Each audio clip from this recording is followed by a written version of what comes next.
Hello friends. Did you know nearly 80% of those who watch my videos aren't subscribed? If you enjoy these stories, please hit that subscribe button and leave a like. It really helps. Thank you for being here. By the way, where are you watching from? Let me know in the comments.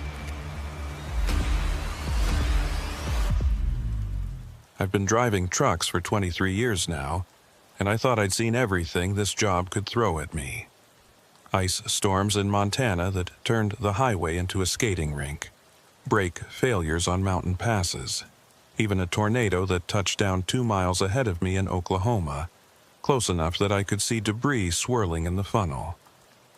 I've had close calls, sure, but I always made it through. I always had an explanation for what happened, some rational way to process it and move on. What happened on US 191 in Wyoming 3 months ago, I still don't have an explanation. And the worst part is I'm not sure I want one. My name is Caleb Rourke. I'm 47 years old, divorced, no kids. I haul refrigerated goods mostly, produce frozen foods, sometimes pharmaceuticals, across the western states. It's a solitary life, which suits me fine. I've got my CB radio for company when I want it, my audiobooks when I don't, and the road stretching out ahead of me like a promise that never quite gets kept. The run that changed everything was supposed to be routine. I'd picked up a load of frozen vegetables in Idaho Falls, destination Salt Lake City. It wasn't a long haul, maybe 6 hours if I pushed it, but I'd been fighting a headache all day and decided to take it slow. I left Idaho Falls around 8 p.m. on a Tuesday in late September. The weather forecast had mentioned possible fog in the mountain passes, but nothing that seemed worth worrying about. I remember the sunset that evening. It was one of those Wyoming sunsets that makes you understand why people write poems about the sky. Layers of orange and pink and purple stacked up like God was showing off. The temperature was dropping fast, though, the way it does in the high country once the sun goes down. By the time I crossed into Wyoming proper, it was full dark, and my thermometer was reading 38 degrees. US 191 through western Wyoming is not a heavily traveled route, especially at night. It cuts through some of the most remote country in the lower 48, miles and miles of sagebrush and rock, with the Wind River Range rising up to the east like a wall of shadows. There are stretches where you won't see another vehicle for an hour or more. Cell service is spotty at best. If you break down out there, you'd better hope your CB works, because otherwise you're in for a long, cold wait. I didn't mind the isolation. In fact, I preferred it. Give me an empty highway over rush hour traffic any day of the week. There's a kind of peace in the solitude, a rhythm to the drive that gets almost meditative after a while.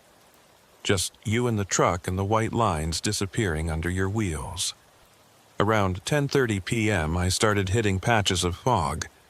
Nothing too bad at first, just wisps of it drifting across the road like smoke. But within 20 minutes it had thickened into something more substantial. The kind of fog that swallows your headlights and spits them back at you, making it hard to see more than 50 feet ahead. I slowed down to about 40 miles per hour, turned on my flashers, and kept my eyes locked on the center line. That's when the CB crackled to life. Static mostly, but underneath it I could hear someone talking, their voice faint and distorted. I reached over and adjusted the squelch, trying to clean up the signal. For a moment, it got clearer. A male voice, older, sounded like he was asking about road conditions ahead. I waited for someone to respond, but there was nothing. Just more static. Then the voice cut out entirely, and the channel went dead. I didn't think much of it. CB signals can be weird in the mountains, bouncing off rock faces, getting tangled up in the weather. I'd heard stranger things come through that radio over the years. I turned the volume down and focused on the road. The fog was getting worse. It rolled across the highway in thick waves, so dense in places that I couldn't see the road at all, just the vague glow of my headlights reflecting back at me. I was down to 30 miles per hour now, maybe less. My hands were tight on the wheel, my eyes straining to pick out anything solid in the murk. Every few seconds, a gust of wind would tear a hole in the fog, giving me a brief glimpse of the highway ahead before it closed up again like a curtain. It was during one of those brief clearings, around 2:30 in the morning, that I saw her. She was standing in the breakdown lane, maybe 100 yards ahead, right at the edge where the asphalt met the dirt shoulder. Just standing there, motionless, facing the road. I couldn't make out much detail through the fog, just her outline, a dark shape against the swirling gray. She was wearing what looked like a long coat or dress, something that hung down past her knees. Her arms were at her sides. My first thought was that she'd broken down, that her car was somewhere nearby and she was trying to flag down help. But as I got closer, I realized there was no car. No vehicle at all. Just her, standing there alone in the middle of nowhere at 2:30 in the morning. I slowed down even more, my foot hovering over the brake. Part of me wanted to stop, to see if she needed help. But another part of me, the part that had learned to trust my instincts over 2 decades on the road, was telling me something wasn't right. Why would anyone be standing out here in the fog, in the middle of the night, miles from the nearest town? I was maybe 30 yards away when I got my first clear look at her. The fog had thinned just enough to see her more clearly, and what I saw made my stomach tighten. She was facing the road, but her head was tilted down, like she was staring at the ground. I couldn't see her face. Her hair hung down in front of it, long and dark, completely obscuring her features. She wasn't moving at all, not shifting her weight, not looking around, nothing. Just standing there like a statue. I eased off the gas and let the truck coast past her, my eyes locked on her figure in the side mirror. She didn't turn to watch me go, didn't raise her hand or call out, just stood there motionless as I rolled by. The fog swallowed her up again within seconds, and she was gone. I told myself it was nothing. Maybe she was waiting for someone. Maybe she'd had a fight with her boyfriend and stormed off, and now she was cooling down before going back. People do strange things when they're upset. It didn't have to mean anything. But I couldn't shake the image of her standing there, head down, hair covering her face, perfectly still in the swirling fog. Something about it felt wrong. Staged, almost, like she'd been placed there. I kept driving, my eyes flicking between the road ahead and the mirrors behind me. The fog was still thick, still playing tricks with the light. I turned the CB back up, thinking maybe I'd call it in, let someone know there was a woman standing alone on the highway. But before I could key the mic, I saw her again. She was ahead of me. Same spot, same position. Standing in the breakdown lane, head down, arms at her sides. I hit the brakes harder than I meant to, and the truck lurched forward, the trailer fishtailing slightly before the weight settled. I sat there, staring through the windshield, my heart pounding in my chest. It couldn't be the same woman. I'd just passed her maybe 2 minutes ago. There was no way she could have gotten ahead of me, not on foot, not in this fog. But it looked exactly like her. Same coat, same posture, same long dark hair. She was standing in the exact same position, like she hadn't moved at all. I reached for the CB mic, my hand shaking slightly. Breaker 19. This is Roar calling southbound on 191. Anyone out there reading me? Static, nothing but static. I tried again. Breaker 19, looking for a radio check. Anybody copy? Still nothing. I looked back at the woman. She was still there, motionless. The fog was swirling around her like it was alive, parting and closing, parting and closing. I wanted to stop. I wanted to get out and see what the hell was going on. But every instinct I had was screaming at me to keep moving, to get away from this stretch of road as fast as I could. I eased the truck forward, crawling past her at maybe 10 miles per hour. My eyes were glued to her as I went by, waiting for her to move, to do something. But she just stood there, head down, face hidden. I couldn't even tell if she was breathing. As soon as I was past her, I hit the gas, pushing the truck up to 50. Fog be damned. I didn't care if I couldn't see. I just wanted distance between me and whatever that was back there. I drove for another 10 minutes, my knuckles white on the wheel, before I started to calm down. The fog was beginning to thin out, and I could see the road more clearly now. The wind had picked up, tearing holes in the mist, and the stars were starting to peek through overhead. I took a deep breath and tried to think rationally. Maybe it wasn't the same woman. Maybe there were two of them and I'd just happened to come across both of them on the same stretch of road. It was possible. Unlikely, but possible. Or maybe I'd gotten turned around in the fog somehow, doubled back without realizing it. That happens sometimes in bad weather. Your sense of direction gets screwed up, but even as I tried to convince myself, I knew it didn't add up. I'd been watching the mile markers. I hadn't turned around. And the chances of two women standing in the exact same position, wearing the exact same clothes on the same deserted highway in the middle of the night, that was too much to swallow. I glanced down at the dash cam mounted on my windshield. I'd installed it about a year ago after a close call with an insurance scam, and I'd been running it ever since. If there was something out there, the camera would have caught it. I made a mental note to check the footage when I stopped. The highway stretched out ahead of me, empty and dark. The fog was mostly gone now, just a few lingering patches here and there. I could see the mountains rising up on either side, black shapes against the slightly less black sky. The road was straight for miles, cutting through the valley like a scar. I was starting to relax when I saw the lights. They were behind me, distant but gaining fast. Headlights, bright white, cutting through the darkness. I watched them in the mirror, trying to gauge their speed. They were moving fast, maybe 70 or 80 miles per hour. Too fast for these conditions. I kept my speed steady and moved over to let them pass. But as they got closer, I realized something was off. The lights were too high, too bright. They looked like high beams, but there was something else, something wrong about the way they were moving. They were swaying slightly side to side, like the vehicle was drifting across the lanes.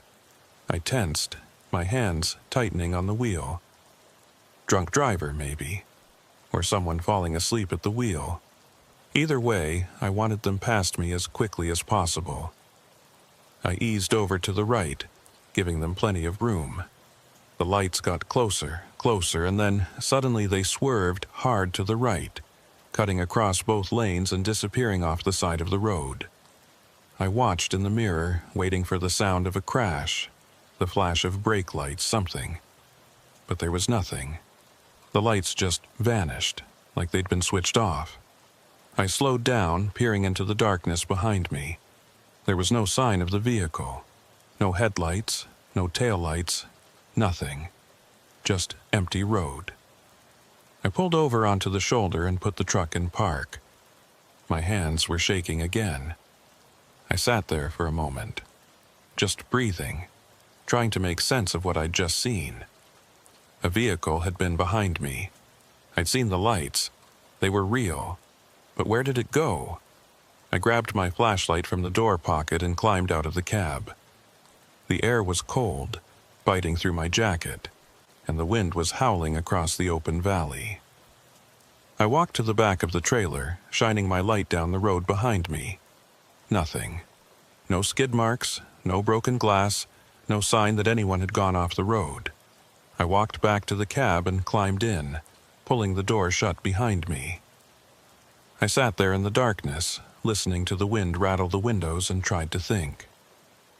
The woman on the side of the road, the disappearing headlights, the dead CB. None of it made sense. None of it added up. I thought about turning around, about heading back to Idaho Falls and scrapping the run. I could call dispatch in the morning, tell them I'd had mechanical trouble, take the hit on my record. But that felt like giving up. and I've never been the type to give up. I put the truck in gear and pulled back onto the highway. The road was clear now, the fog completely gone. I could see for miles ahead, the highway stretching out like a ribbon under the stars.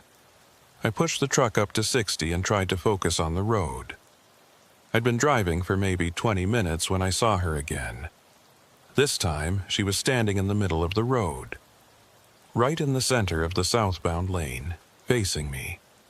Her head was still down, her hair still covering her face, but now she was closer, close enough that I could see details I hadn't noticed before. Her coat was old, threadbare. Her hands were pale, almost white in the glow of my headlights. I slammed on the brakes, the truck shuddering as the ABS kicked in. I was maybe 50 feet away when I came to a full stop. I sat there, staring at her through the windshield, my heart hammering in my chest. She didn't move, didn't flinch, just stood there, perfectly still, as if she'd been waiting for me. I reached for the CB mic again, my hand trembling. "Breaker 19, I need help. There's someone on the road.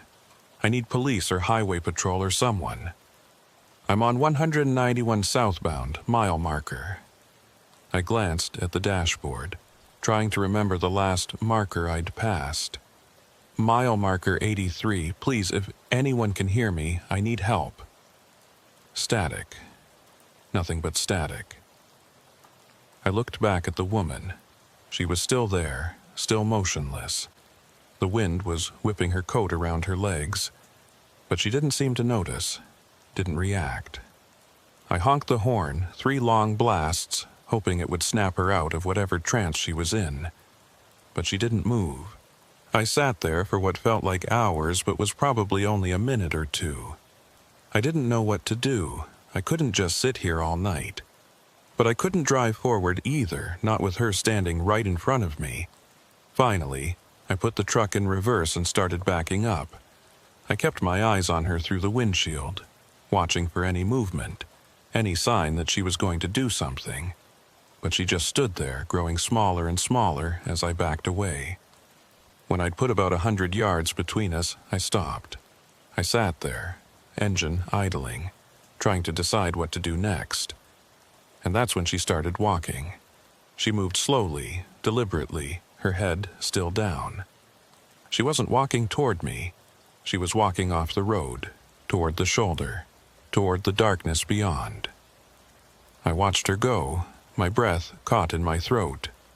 She reached the edge of the asphalt and kept walking, stepping off into the dirt and sagebrush. And then, just like that, she was gone, swallowed up by the darkness. I sat there for another minute, waiting to see if she'd come back, but the road stayed empty. The night stayed silent. I put the truck back in drive and crept forward, my eyes scanning the shoulder where she'd disappeared. There was nothing there. No footprints, no sign that anyone had walked through. Just empty ground. I kept driving. I didn't stop again. Not until I was out of Wyoming entirely. Across the border into Utah, pulling into a Flying J just outside of Evanston. It was almost 6 in the morning by then, the sun just starting to creep over the horizon. I parked in the back of the lot, away from the other trucks, and sat there in the cab, my hands still shaking. I pulled out my phone and started going through the dash cam footage. I rewound it to the first time I'd seen her, standing on the side of the road. I watched the video carefully, frame by frame, and that's when I saw it. She wasn't there. The breakdown lane was empty. The fog was there, the road was there, but she wasn't. I rewound it again, watched it again. Still nothing. I fast-forwarded to the second sighting where I thought I'd seen her ahead of me. Again, nothing. Just empty road. I checked the third sighting when she was standing in the middle of the lane. The camera showed the highway stretching out ahead of me, clear and empty. I checked the timestamp. I checked the settings. The camera was working fine. It was recording everything else, the fog, the road, The mile markers. Everything except her. I sat there staring at the screen, my mind racing. I'd seen her. I know I'd seen her. She was as real as the steering wheel in my hands, as real as the road beneath my tires. But the camera saw nothing. I put my phone down and leaned back in the seat, closing my eyes. I didn't sleep. I couldn't. I just sat there listening to the sound of trucks coming and going, the hum of diesel engines, the chatter of voices. Normal sounds. Real sounds. When the sun was fully up, I went inside and bought a coffee. My hands had finally stopped shaking, but I still felt off, like I was walking on a floor that wasn't quite level. The cashier asked if I was okay, said I looked pale. I told her I was fine, just tired. She didn't look convinced. I went back to the truck and sat there for another hour, sipping my coffee and trying to make sense of what had happened. I thought about calling the Wyoming Highway Patrol, reporting what I'd seen. But what would I tell them? That I'd seen a woman who didn't show up on camera? That she'd appeared in 3 different places over the course of an hour? They'd think I was crazy. Hell, I was starting to think I was crazy. Finally, I started the engine and pulled out of the lot. I still had a delivery to make. Still had a job to do. I got on I-80 and headed toward Salt Lake City, keeping my speed steady, my eyes on the road. The morning was clear and bright. The sky a perfect blue. Everything looked normal. Everything felt normal. But I couldn't stop thinking about her. About the way she'd stood there, motionless, head down, hair covering her face. About the way she'd vanished into the darkness. About the way the camera hadn't seen her at all. I made my delivery on time, dropped the load, signed the paperwork. The warehouse guys chatted with me about the weather, about football, about nothing in particular. I smiled and nodded and played along, but my mind was somewhere else, somewhere dark and foggy, on a lonely stretch of highway in Wyoming. I didn't tell anyone what I'd seen.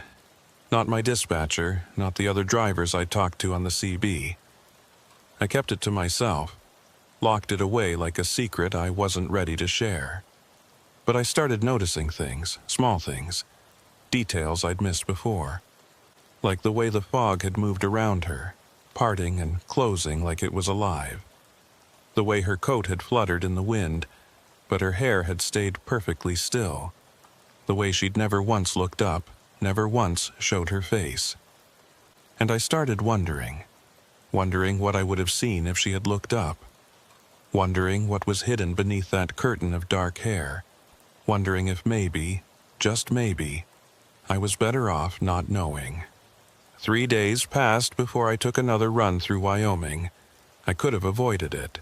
I could have asked dispatch to route me around, south through Colorado or north through Montana. But that would have meant explaining why, and I wasn't ready to do that. I wasn't ready to put into words what had happened on US 191, because saying it out loud would make it real in a way I wasn't prepared to deal with. So when dispatch called with a load heading from Salt Lake to Billings, I said yes. Same route, same highway. I told myself I was being rational, that I was confronting an irrational fear, that whatever I'd seen that night had been nothing more than exhaustion and bad weather, and my mind playing tricks on me. I left Salt Lake at 4 in the afternoon, timing it so I'd hit Wyoming around midnight. I wanted to see the road in the dark again, wanted to prove to myself that there was nothing there, that it had all been in my head. The weather was clear this time. No fog, no wind, just a cold, still night, with stars scattered across the sky like broken glass. The temperature was down in the low 30s, cold enough that I could see my breath when I stopped for fuel in Rock Springs. I bought coffee and a sandwich and got back on the road, my hands steady on the wheel. I reached US 191 just after 11 p.m. The highway looked different in the clear weather, less threatening somehow. I could see the landscape now, the rolling hills and distant mountains, the scrub brush lining the shoulders. It looked ordinary, just another stretch of empty road. I turned on the CB and scanned through the channels, listening to the scattered chatter. Truckers talking about weather, about loads, about the best places to grab a meal. Normal conversations. Comforting, in a way. I keyed the mic and joined in, talking to a driver hauling auto parts to Casper, another running produce to Bozeman. We talked about nothing important, just killing time, keeping each other company on the long, dark roads. I was feeling better, more relaxed. Whatever I'd seen 3 nights ago felt distant now, like something that had happened to someone else. I'd been tired, that was all. The fog had been thick, my visibility poor. I'd seen shadows and turned them into something they weren't. It happened, nothing to be ashamed of. I was thinking about stopping for the night, maybe pulling into Pinedale and grabbing a few hours of sleep, when I passed mile marker 83. I didn't realize the significance at first. I just noticed the marker in my peripheral vision, the white numbers reflecting in my headlights. 83. And then it clicked. That was where I'd been when I'd seen her standing in the middle of the road. When I'd slammed on the brakes and sat there, staring at her through the windshield while she stood motionless in front of me. I felt my chest tighten. I forced myself to keep breathing, to keep my speed steady. There was nothing there. The road was empty. I could see for miles ahead, clear and unobstructed. Nothing but asphalt and painted lines. I was just past the marker when I saw the glow. It was faint at first, barely visible, just a soft light off to the right side of the road. I thought maybe it was a reflector or a piece of trash catching my headlights. But as I got closer, I realized it was coming from beyond the shoulder, out in the darkness where there shouldn't be any light at all. I slowed down, my eyes fixed on the glow. It was steady, not flickering, and it had a strange quality to it. Not quite white, not quite blue, something in between. Cold, that's the word that came to mind. The light looked cold. I pulled over onto the shoulder and stopped, leaving the engine running. I sat there for a moment, debating whether to get out. Part of me wanted to just drive away, to put this stretch of road behind me and never come back. But I needed to know. I needed to understand what was happening. I grabbed my flashlight and climbed out of the cab. The air was bitter cold, colder than it should have been. My breath came out in thick clouds and I could feel the chill seeping through my jacket. I turned on the flashlight and pointed it toward the glow. It was maybe 50 yards off the road, out in the sagebrush. The light was brighter now that I was outside, pulsing slightly like a heartbeat. I started walking toward it, my boots crunching on the gravel. The wind had picked up, cutting through my clothes, but I barely noticed. All my attention was focused on that light. As I got closer, I could see that it was coming from the ground, or rather from something on the ground. I couldn't make out what it was, just a vague shape surrounded by that cold, pulsing glow. I was maybe 20 yards away when I stopped. The shape looked like a person. Someone lying on the ground, curled up on their side, and the light was coming from them. I stood there, frozen, my flashlight beam trembling in my hand. Every instinct I had was screaming at me to turn around, to get back in the truck and leave. But I couldn't move. I couldn't look away. The figure on the ground wasn't moving. The glow was steady now, no longer pulsing, just a constant, cold light that seemed to push back the darkness around it. I took a step closer, then another. My heart was pounding so hard I could hear it in my ears. I was maybe 10 yards away when the light went out. It didn't fade, it just stopped, like someone had flipped a switch. 1 second it was there, bright and cold and impossible to ignore. The next second it was gone, and I was standing in complete darkness, my flashlight the only source of light. I swung the beam toward where the figure had been. There was nothing there, just empty ground, dry grass and rocks, and scrub brush. No body, No sign that anyone had been there at all. I turned in a slow circle, shining my light across the landscape. Nothing. The highway behind me was empty. The darkness ahead was absolute. I was completely alone. I walked back to the truck, moving fast, my breath coming in short gasps. I climbed into the cab and locked the doors, my hands shaking as I reached for the CB. I needed to talk to someone, needed to hear another human voice. I keyed the mic and tried to sound calm. Breaker 19, this is Rourke on 191 northbound. Anyone out there? Static. I tried again. Looking for a radio check. Anybody listening? More static, and then, faint and distorted, a voice. Copy that, Rourke. This is Daniels westbound on 80. What's your 20? Relief washed over me. Mile marker 83 on 191. Just checking in. There was a pause, and then Daniels came back. Everything okay up there? You sound a little rattled. I hesitated. What was I supposed to say? That I'd seen a glowing body in the sagebrush? That I'd watched it disappear into nothing? Yeah, I'm fine. Just tired. Long night. Roger that. Stay safe out there. You too. I put the mic down and sat there, staring out at the empty road. The glow was gone. The figure was gone. But the feeling wasn't. That sense that something was wrong, that I'd stumbled onto something I wasn't meant to see. I put the truck in gear and pulled back onto the highway. I didn't look back. I kept my eyes forward, my speed steady, and tried not to think about what I'd just seen. But my mind kept circling back to it, turning it over and over, looking for an explanation that made sense. I drove for another hour before I saw the sign. It was one of those historical markers, the kind that dot highways across the country, telling you about battles or settlements or famous people who once lived nearby.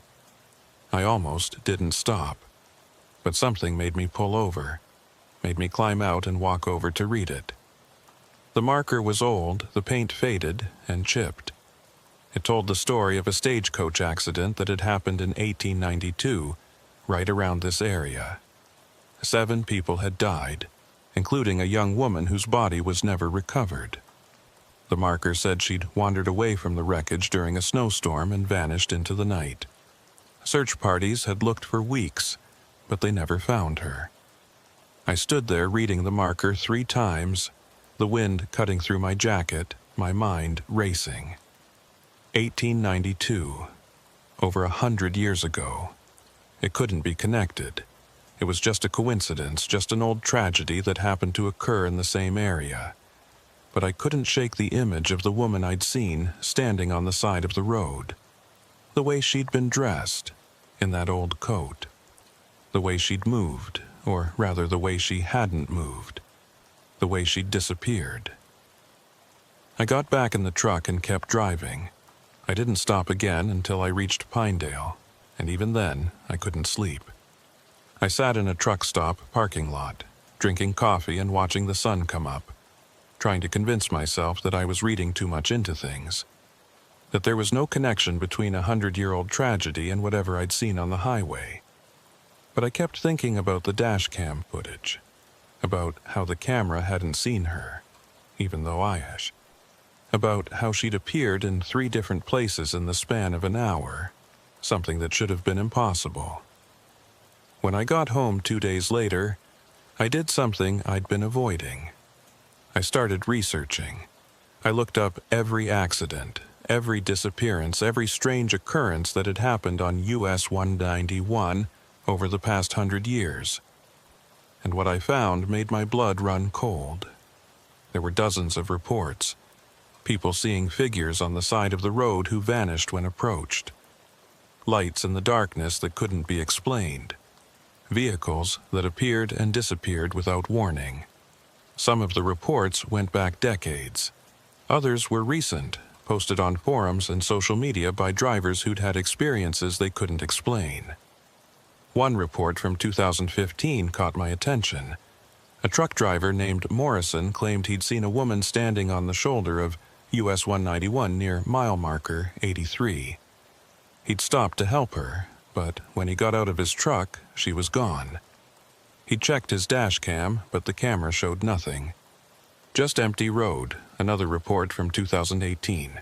A couple driving through Wyoming at night said they'd seen headlights behind them that had been following for miles. When they finally pulled over to let the vehicle pass, it had vanished. Just gone, like it had never been there. I read report after report, each one describing something similar to what I'd experienced.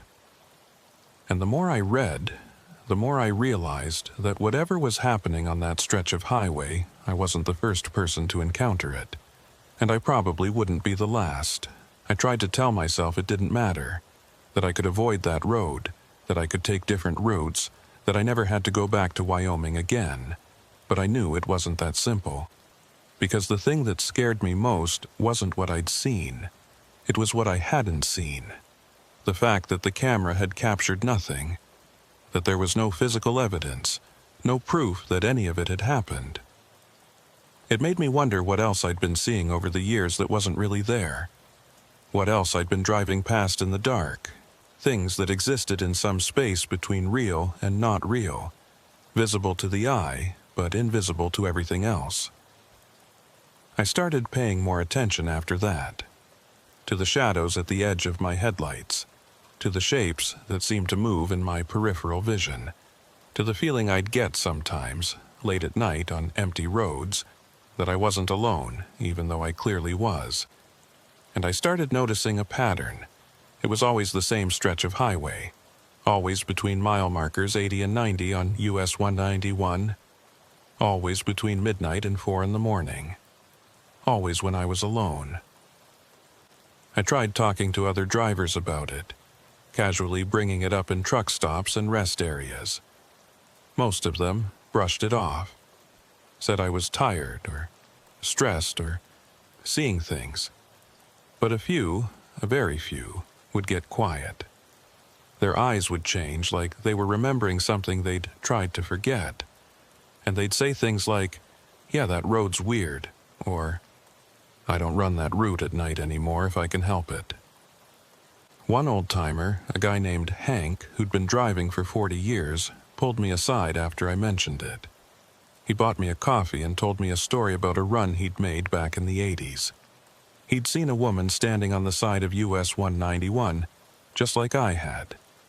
Same description, same position. He'd stopped to help her, but when he'd gotten out of his truck, she was gone. He'd spent the next 20 minutes searching for her, convinced she'd collapsed or wandered off, but he'd found nothing. "I never went back to that road at night," he told me. "Not after that. I don't care what dispatch says. I don't care if it adds an extra 2 hours to my route. I'm not going back." I asked him if he'd ever figured out what he'd seen. He shook his head. "Some things you're better off not knowing. You just got to accept that there are places in this world that don't follow the rules. And that road, that's one of them." I thought about his words a lot over the next few weeks. I thought about the historical marker, about the woman who'd vanished in 1892. I thought about all the reports I'd read, all the people who'd seen something on that highway that they couldn't explain. And I thought about the way she'd looked, standing there in the fog with her head down and her face hidden. The way she'd appeared and disappeared, moving through space in ways that shouldn't have been possible. The way the camera hadn't seen her, like she existed on a different frequency, visible to some but not to others. I tried to rationalize it. I tried to find logical explanations, scientific reasons for what I'd experienced. Mass hallucination, exhaustion-induced psychosis, some kind of atmospheric phenomenon that created optical illusions.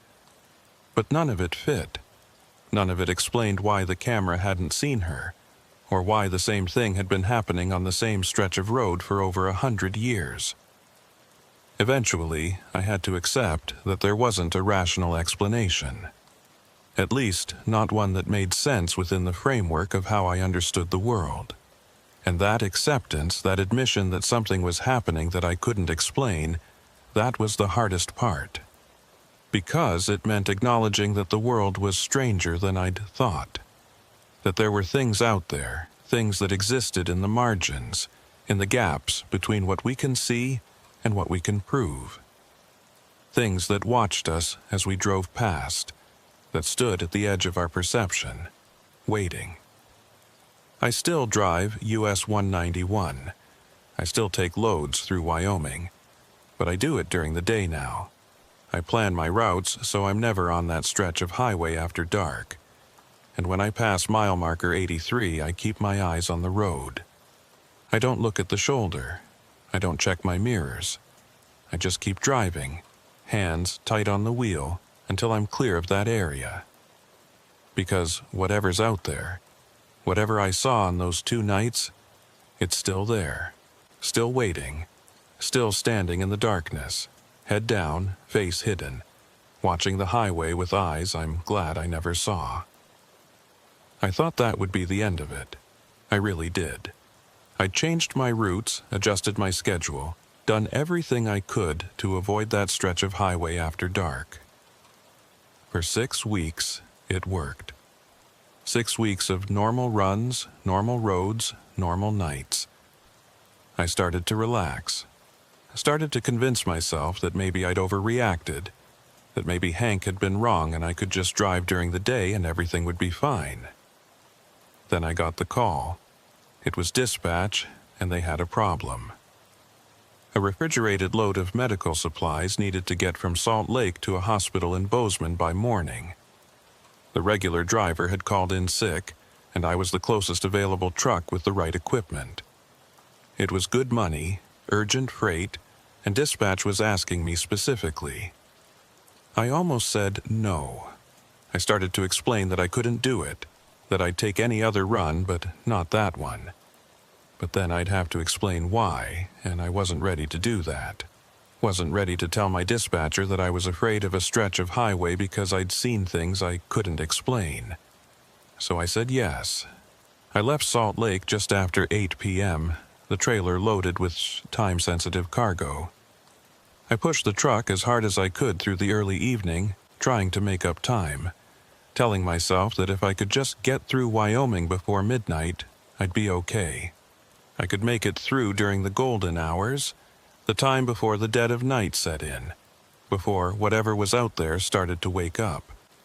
But traffic was heavy heading north, and I hit construction outside of Rock Springs that ate up nearly an hour. By the time I turned onto US 191, it was already 11:30. I was going to hit mile marker 83 right around midnight. The night was clear again, no fog this time, but there was something in the air that felt different. A tension, like the atmosphere itself, was holding its breath. The temperature was dropping fast, down into the 20s, and my thermometer showed ice warnings on the overhead display. I turned the CB up loud, looking for company, for voices to fill the cab and keep my mind occupied. But the channels were mostly quiet, just occasional bursts of static and the distant chatter of drivers too far away to make out clearly. I passed mile marker 80 at 11:47 p.m. My hands were sweating despite the cold. I kept my eyes locked on the road, refusing to look at the shoulders, refusing to let my mind wander to what might be standing there in the darkness, just beyond my headlights. Mile marker 81. 82. My heart was pounding now, my breath coming faster. Almost there, almost past it, just a few more minutes. And then I saw the truck. It was ahead of me, maybe a quarter mile, its running lights visible against the darkness. An 18-wheeler looked like a dry van moving at a good clip. I felt a wave of relief wash over me. I wasn't alone. There was another driver out here, another person sharing this stretch of road with me. I sped up slightly, closing the distance between us. I wanted to be close to another vehicle, wanted the comfort of knowing someone else was nearby. The truck maintained its speed, steady and constant, its lights cutting through the darkness. I was maybe 100 yards behind when I noticed something odd. The truck wasn't leaving any tire spray. The road was damp from earlier rain, and my tires were kicking up a fine mist of water. But the truck ahead of me, there was nothing. Like it was floating just above the pavement instead of actually touching it. I slowed down, my skin prickling. The truck ahead maintained its speed, and I watched as the distance between us grew. I could see it clearly now in my headlights, see the details of the trailer, the mud flaps, the license plate.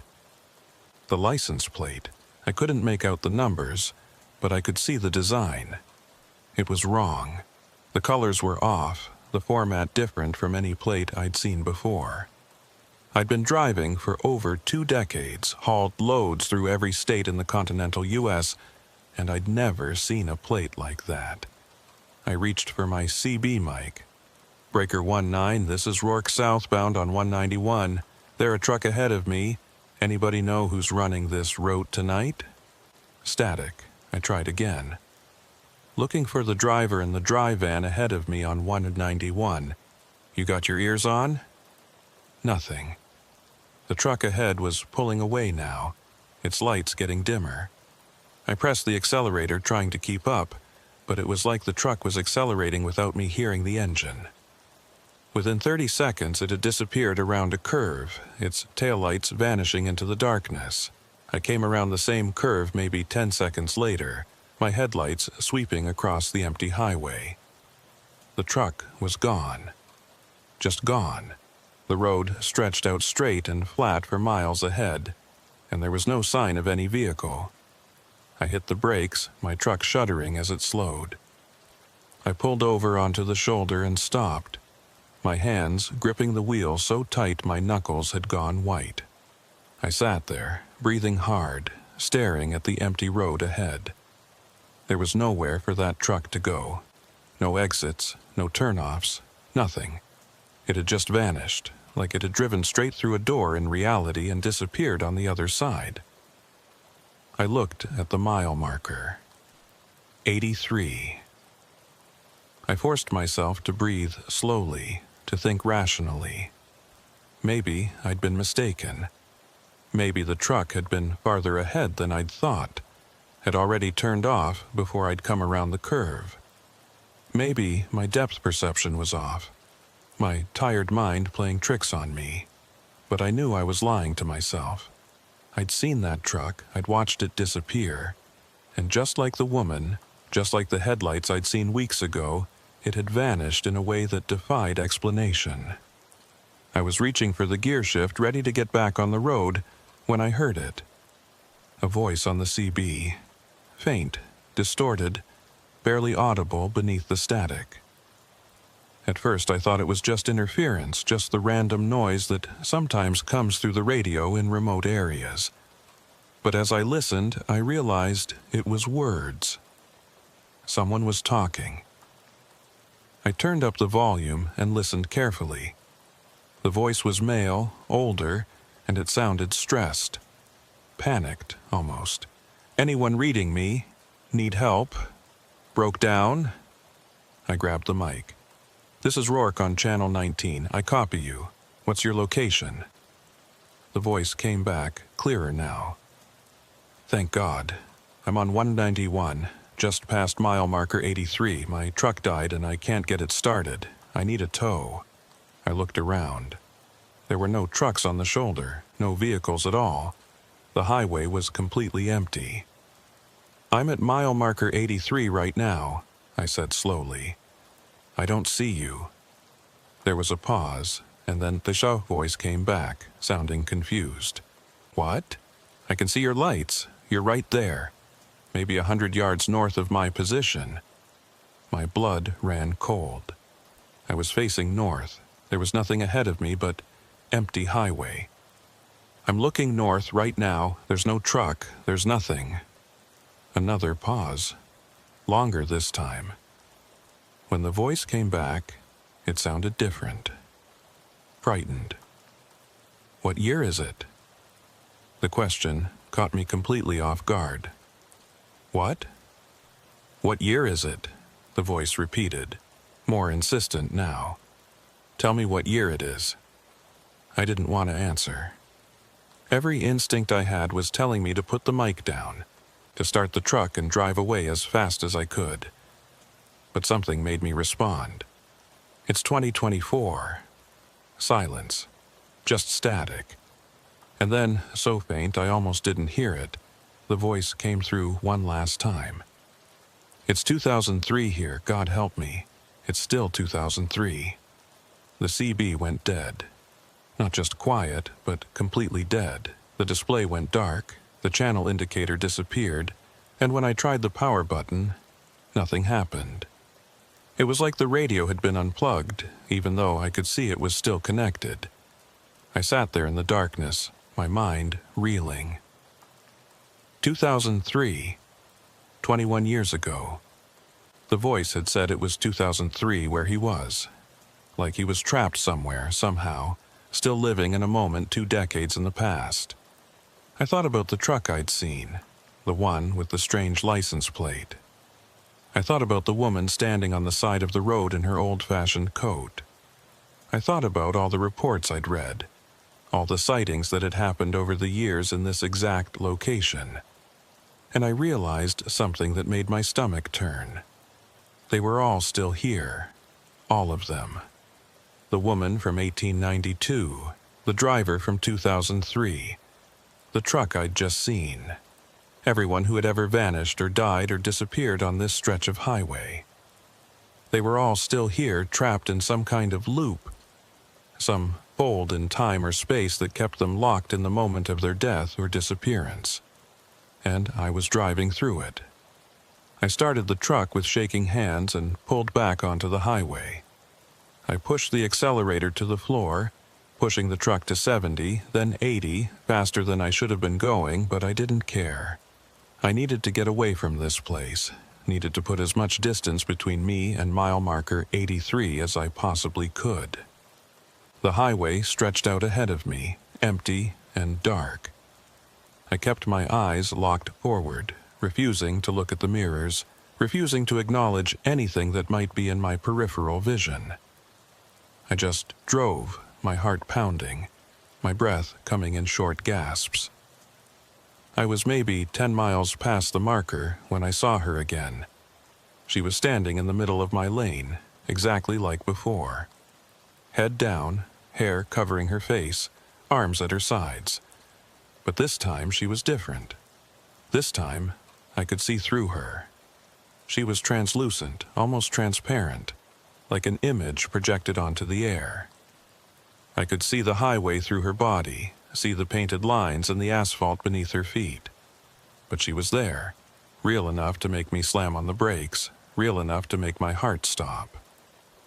I was maybe 20 feet away when I stopped.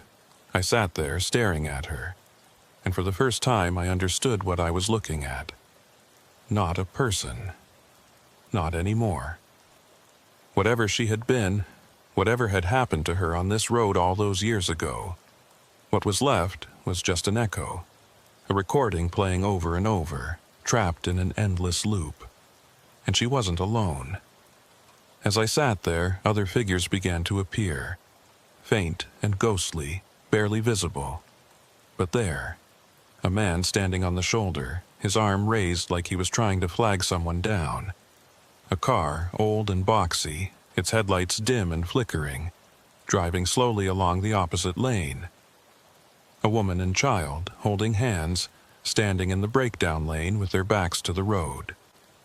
They were all transparent, all trapped in their own moments, playing out scenes that had happened years or decades or centuries ago. The highway was full of them, layer upon layer of tragedy and loss and death, all compressed into this one stretch of road. I understood now why the camera hadn't seen the woman, why the CB had picked up a voice from 2003. This place wasn't just a road. It was a scar, a wound in the fabric of reality where time and space had been damaged somehow, where the past and present existed simultaneously, bleeding through into each other. The woman in the road tilted her head slightly. It was the first time I'd seen her move beyond walking, and the gesture was so unexpected that I gasped. Slowly, impossibly slowly, she began to raise her head. I didn't want to see her face. I didn't want to know what was hidden beneath that curtain of dark hair. Every cell in my body was screaming at me to look away, to close my eyes, to do anything except watch as she lifted her head and turned her gaze toward me. But I couldn't move. I sat there, frozen, as she raised her head inch by inch. I could see her chin now, pale and too smooth. Then her mouth, slightly open. Then her nose.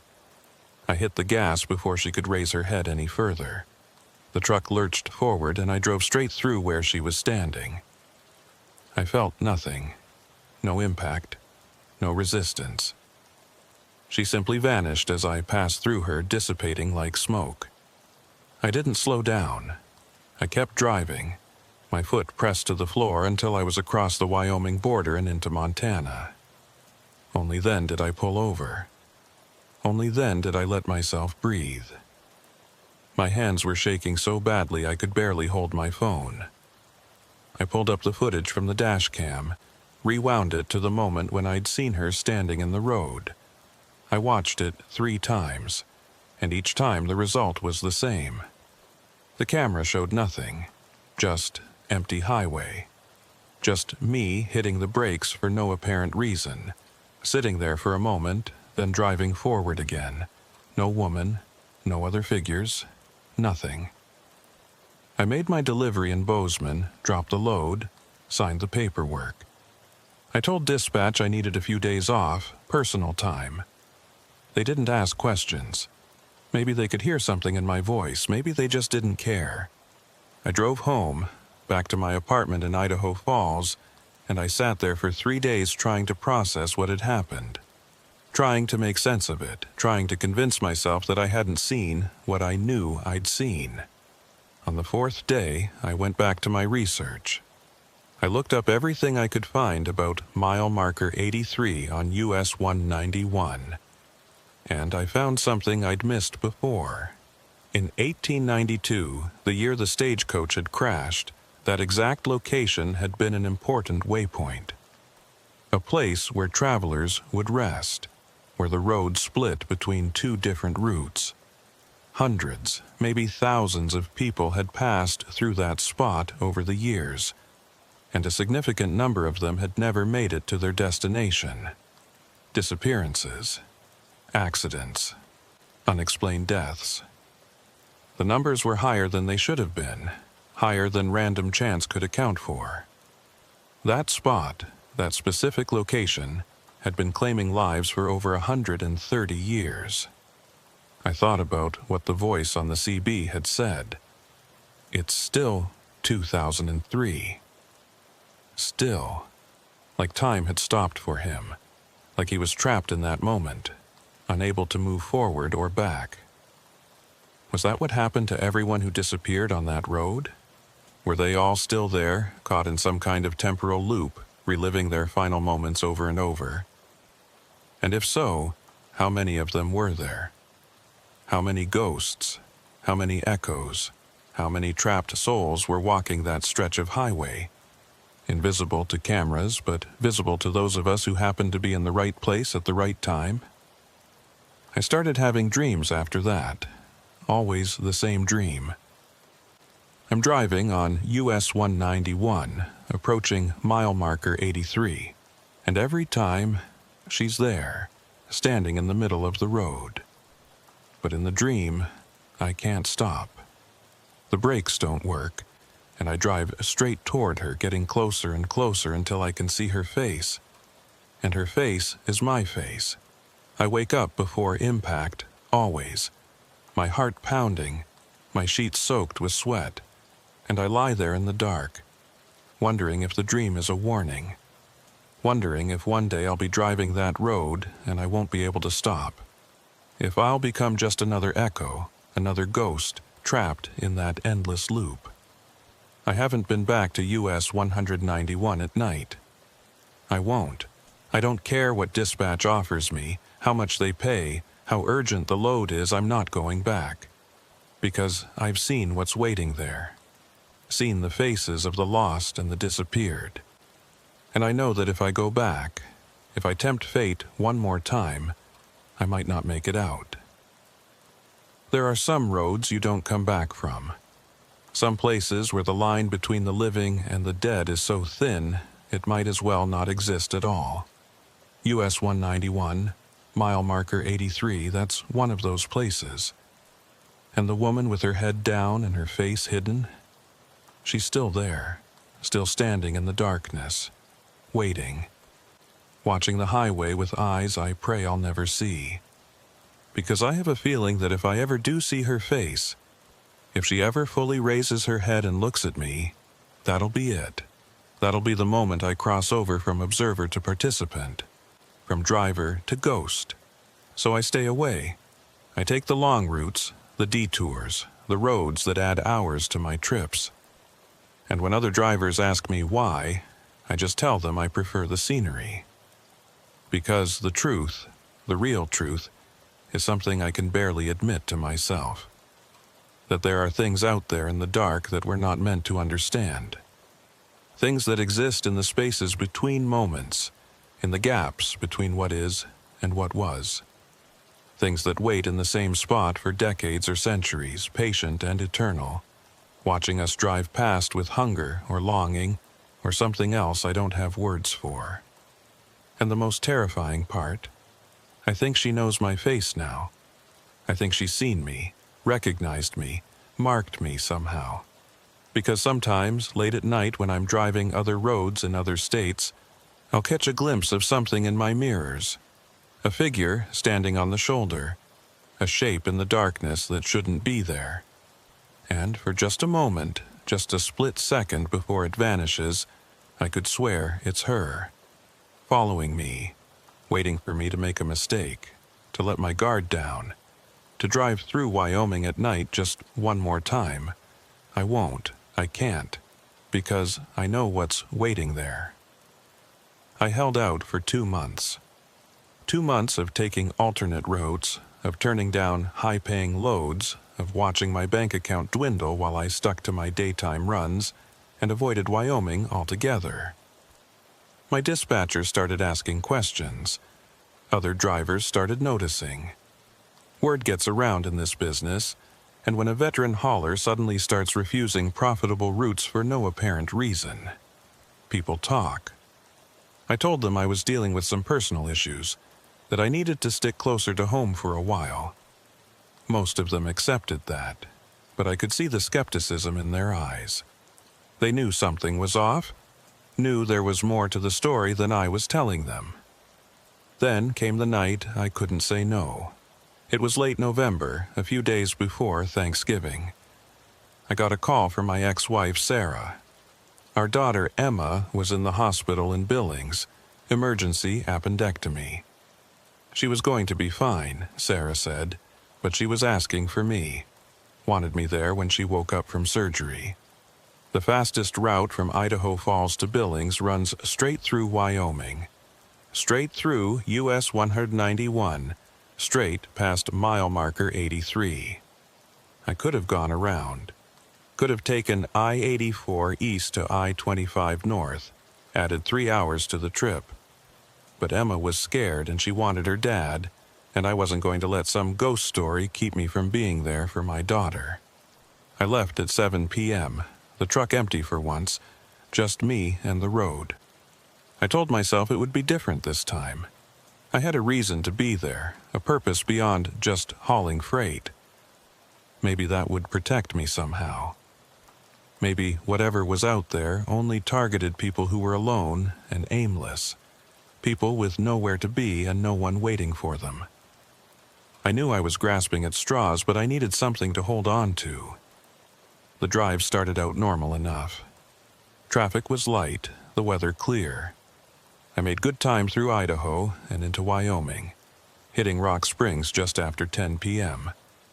I stopped for fuel and coffee, stretching my legs and trying to calm my nerves.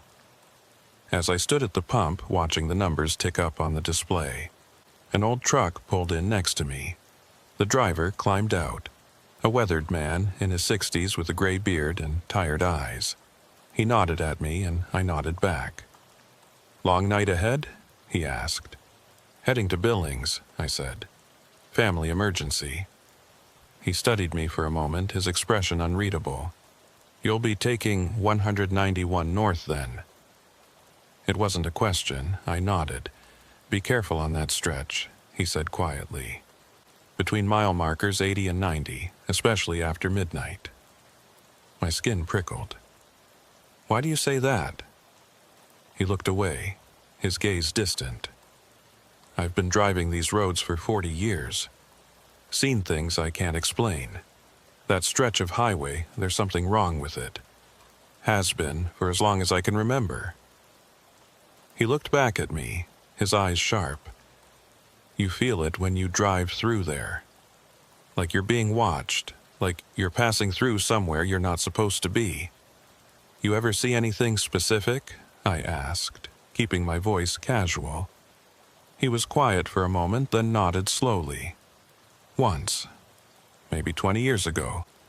Woman standing on the side of the road in the middle of the night.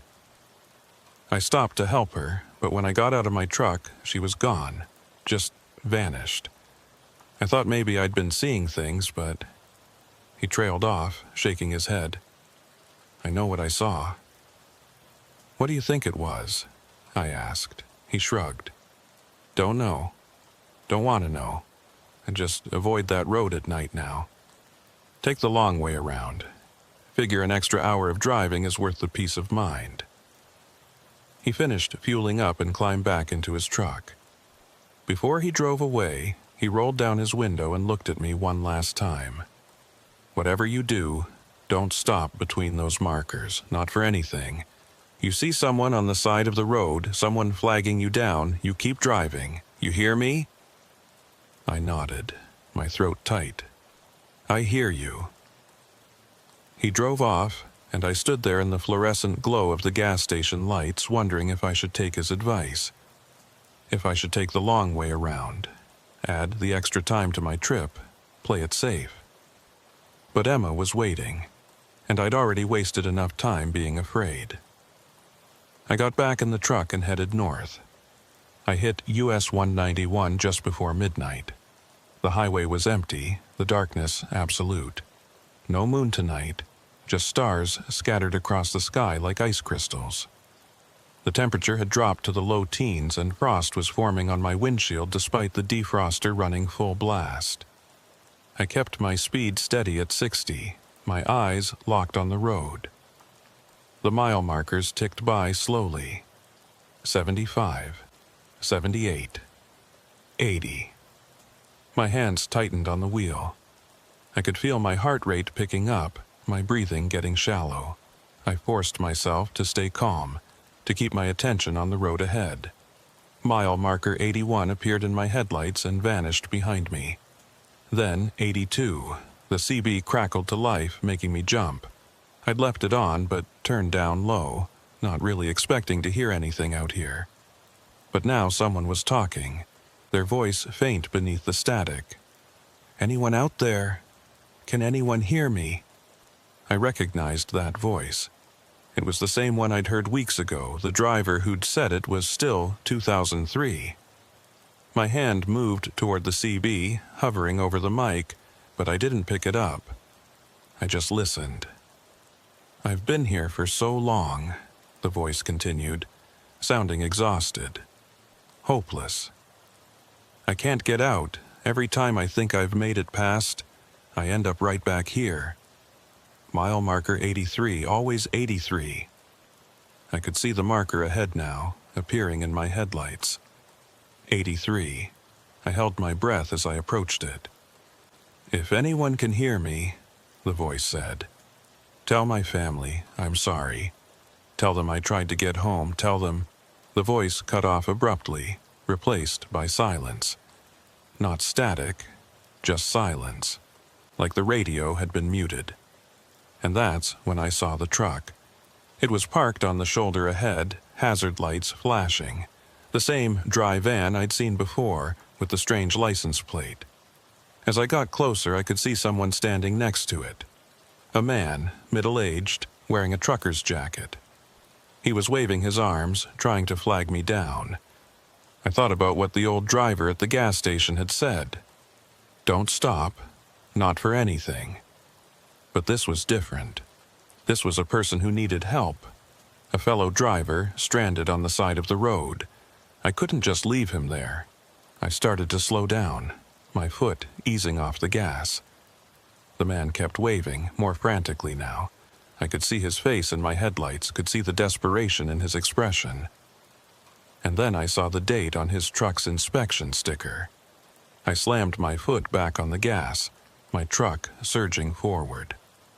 The man's expression changed, his face contorting into something that wasn't quite human anymore. His mouth opened too wide, his eyes went black, and he lunged toward my truck as I passed. I didn't look back. I kept my eyes forward, my speed climbing to 70, then 80.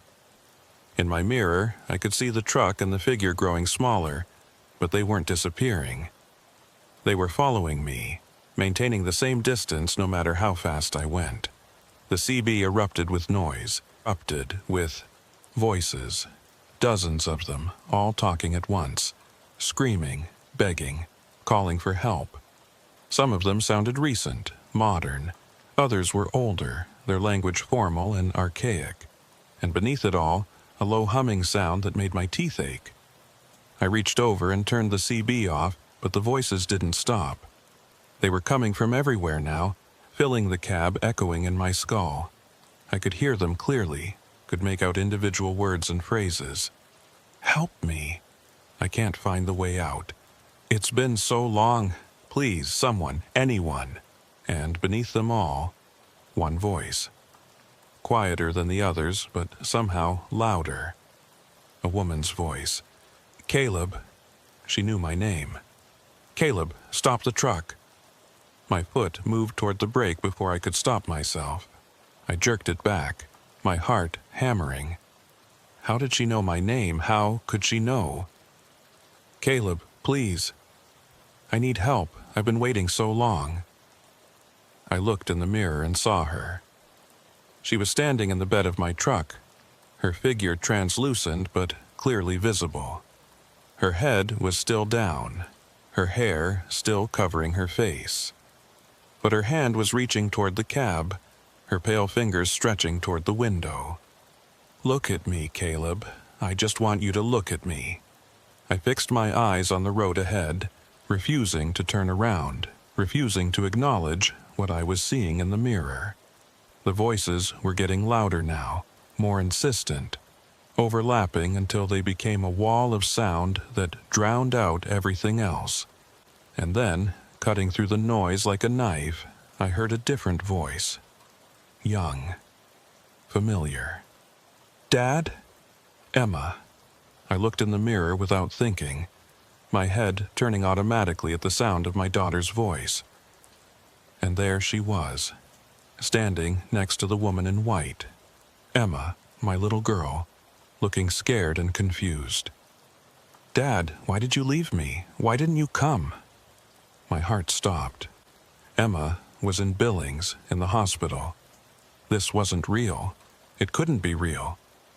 But she looked so real, so solid. And the fear in her voice, the hurt, it cut through me like glass. Emma, I whispered. The woman in white slowly raised her head. I tore my eyes away before I could see her face, slamming them shut and gripping the wheel so tight I thought it might break. The truck swerved, and I felt the tires hit the shoulder before I pulled it back onto the road. Look at me! The voice wasn't Emma's anymore. It was something else. Something old and angry and vast. It filled the cab, made the windows rattle, made the air itself vibrate with rage. I kept my eyes shut, steering by feel and memory. I could sense things moving around me, could feel the temperature in the cab dropping to freezing. My breath came out in clouds, and frost was forming on the inside of the windshield. You can't escape us, the voice hissed. "We're part of this road now, forever, and you're about to join us." I felt something cold touch the back of my neck. Fingers, icy and wrong, trailing across my skin.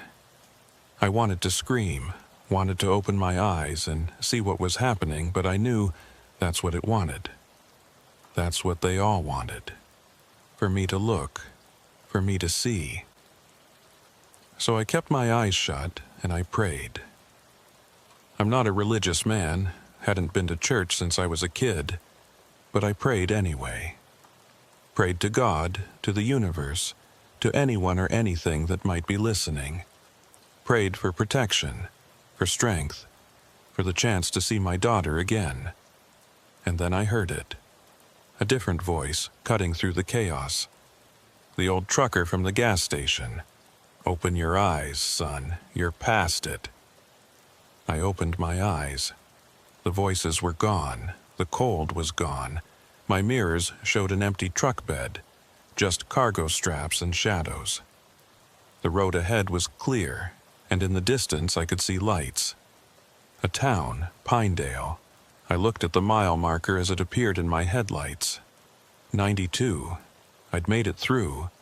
I pulled into the first parking lot I saw and stopped, my whole body shaking. I sat there for a long time, just breathing, just being grateful to be alive and sane and on the right side of reality. Finally, I pulled out my phone and called Sarah. She answered on the second ring. "Where are you?" she asked. "Emma's asking for you." "I'm in Pinedale," I said, my voice hoarse. "I'll be there in 2 hours." "Is everything okay? You sound—" "I'm fine," I lied. "Just tired. I'll see you soon." I hung up and sat there in the parking lot, watching normal people live their normal lives. Going into the convenience store, filling up their tanks, completely unaware of what existed just a few miles down the road. I made it to Billings by 3 a.m. Emma was awake. Groggy from the medication but smiling when she saw me. I held her hand and told her I loved her, and I didn't let go until the nurses made me leave so she could rest. That was 3 weeks ago. Emma's home now, recovered and back to her normal teenage life. I've been staying with Sarah, helping out, taking time off from driving. Dispatch keeps calling with loads, but I keep saying no. Because I can't drive anymore. Not at night, not alone. Every time I get behind the wheel after dark, I see her in my mirrors, standing in the distance, watching, waiting. The woman in white, still on that road, still trapped, still angry. And the worst part? I know she's not done with me. I know that one day, maybe soon, maybe years from now, I'll find myself on that road again. Maybe I'll have no choice. Maybe I'll forget to be careful. Maybe I'll just make a wrong turn in the dark. And when that happens, when I see mile marker 83 appear in my headlights, I know she'll be there. Standing in the road, head down, waiting for me to stop. Waiting for me to look. Because she knows my name now. She knows my face. And once they know you, once they've marked you, they never really let you go. So I'm writing this down. Putting it out there for anyone who might drive that road. Anyone who might see something they can't explain. If you're ever on US 191 in Wyoming, between mile markers 80 and 90, especially after midnight, just keep driving. Don't stop, don't look, don't acknowledge anything you see or hear, because that stretch of highway isn't just a road anymore. It's a trap, a prison, a place where time and space have broken down, where the past and present exist together in a nightmare loop that never ends. And if you're not careful, if you let your guard down for even a second, you'll become part of it. Just another voice on the CB calling out for help that will never come. Just another figure standing on the shoulder, waiting for someone to stop. Just another ghost, trapped forever on the road. I see her sometimes in my dreams. standing there in the darkness, head down, patient and eternal. And every time she's a little closer to raising her head, a little closer to showing me what's hidden beneath that curtain of dark hair. I wake up before she can, but I know it's only a matter of time. One night, I won't wake up fast enough. One night, I'll see her face. And when that happens, when I finally see what's been watching me all this time, I have a feeling I won't wake up at all. I'll just be there, on that road, at that mile marker, forever. So if you're reading this, if you're a driver or just someone passing through Wyoming, remember what I've told you. That stretch of highway claims people. It has for over a century, and it's not going to stop. Don't let it claim you too. And if you happen to drive past mile marker 83 late one night, and you see a figure standing on the shoulder, and that figure looks familiar somehow, like someone you might know, just keep driving. Because it might be me, and if it is, I'm already lost.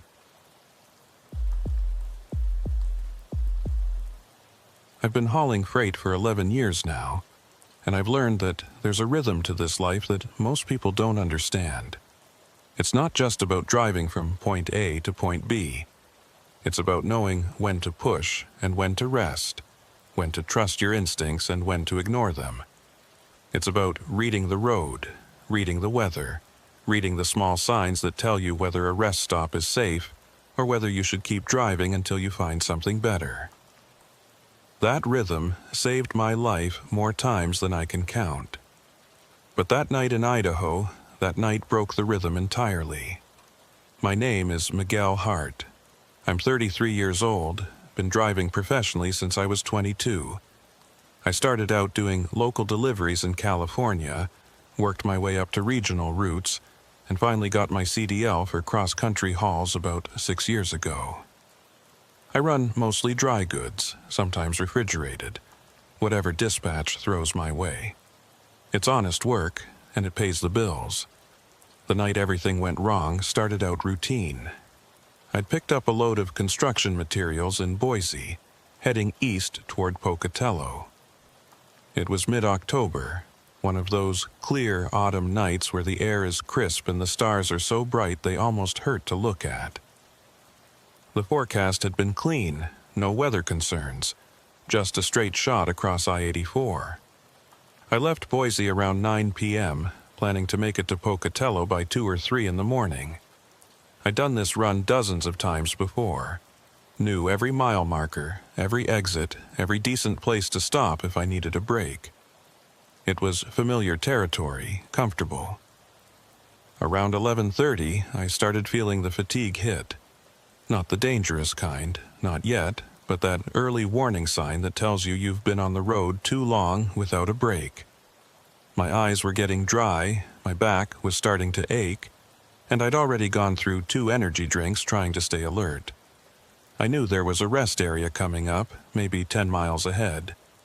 It was a small one, nothing fancy, just a parking lot and a restroom building with some vending machines.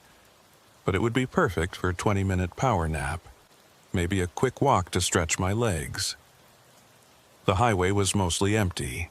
I'd seen maybe 5 or 6 vehicles in the past hour, all of them passenger cars moving fast. No other trucks, which was unusual for this time of night. Normally you'd see other haulers, especially on a major route like this. But tonight, I had the road to myself. The rest area sign appeared in my headlights. 2 miles. I moved into the right lane and started slowing down, already planning my stop. Pull in, find a good spot under the lights, lock the doors, set my phone alarm for 20 minutes. Simple. The exit ramp curved away from the highway, leading into darkness. The rest area sat about a quarter mile off the interstate, tucked into a little valley between 2 hills. As I came around the curve, I could see the lights of the parking lot ahead, those tall sodium lamps that cast everything in a sickly yellow glow. That's when I noticed something was off. The parking lot was empty. Completely empty. No cars, no trucks, nothing. Just vacant spaces stretching out under the lights like a grid. I slowed down even more, my eyes scanning the lot. It wasn't unusual for a rest area to be empty, especially this late at night, especially at a smaller facility. But something about it felt wrong. The lights were all on, bright and steady, but there was no one there. No vehicles at all. I almost kept driving. Almost pulled back onto the highway and headed for the next rest stop, 30 miles down the road. But I was tired and my eyes were burning, and 20 minutes of rest wasn't going to kill me. I pulled into the lot and circled it once, my headlights sweeping across empty spaces. The restroom building sat in the center, a squat concrete structure with metal doors and narrow windows near the roof. The vending machines were visible through the windows, their displays lit up and inviting. Everything looked normal. Everything looked fine. I picked a spot close to the building under one of the brightest lights and backed into it. Old habit, always park nose out in case you need to leave in a hurry. I set the parking brake, killed the engine, and sat there for a moment, just listening. The silence was absolute, no highway noise, which was strange since we were only a quarter mile from I-84.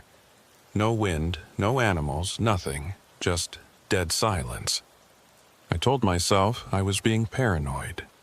I'd been on the road too long, my mind was playing tricks on me. I grabbed my phone, checked the time. 11:42 p.m. I set an alarm for midnight and leaned back in my seat, closing my eyes. Sleep didn't come. I kept my eyes closed, tried to relax, but something was nagging at me. Some instinct was telling me that something about this place was wrong. After 5 minutes of trying and failing to rest, I gave up. I sat up and looked around the parking lot again. Still empty, still silent. The lights hummed quietly overhead, and I could see moths fluttering around them, drawn to the glow. That's when I noticed the restroom building. The door was slightly ajar. Not wide open, just a crack, maybe an inch or two. Like someone had gone inside and hadn't pulled it quite closed behind them.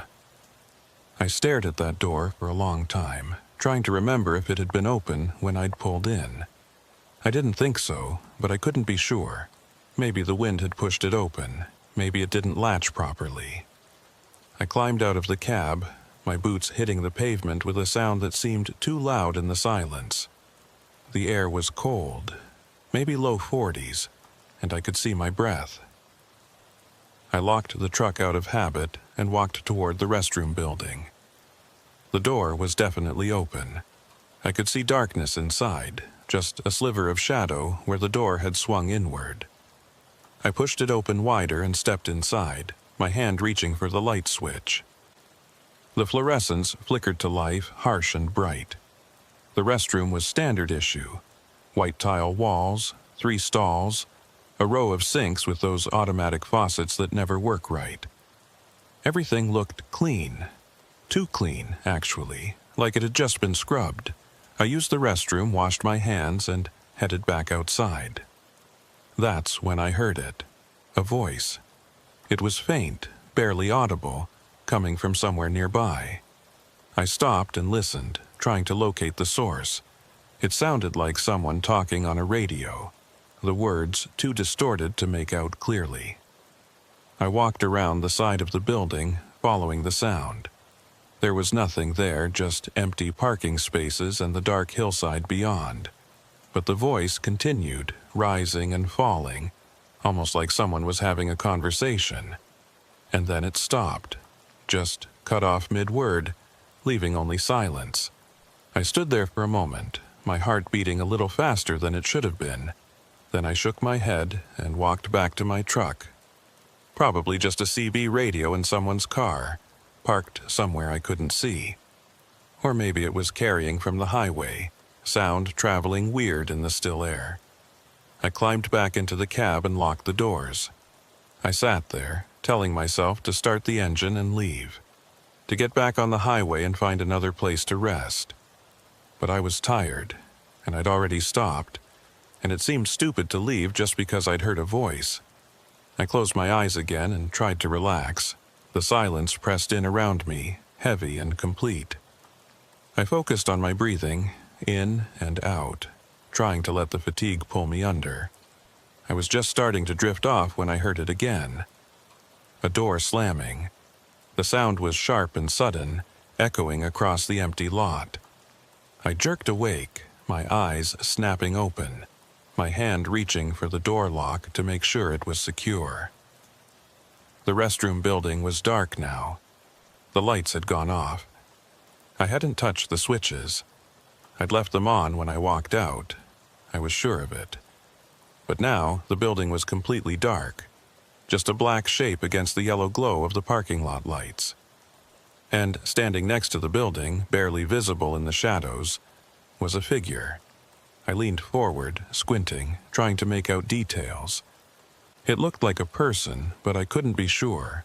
The way they were standing was wrong somehow, too still, too straight, like a mannequin.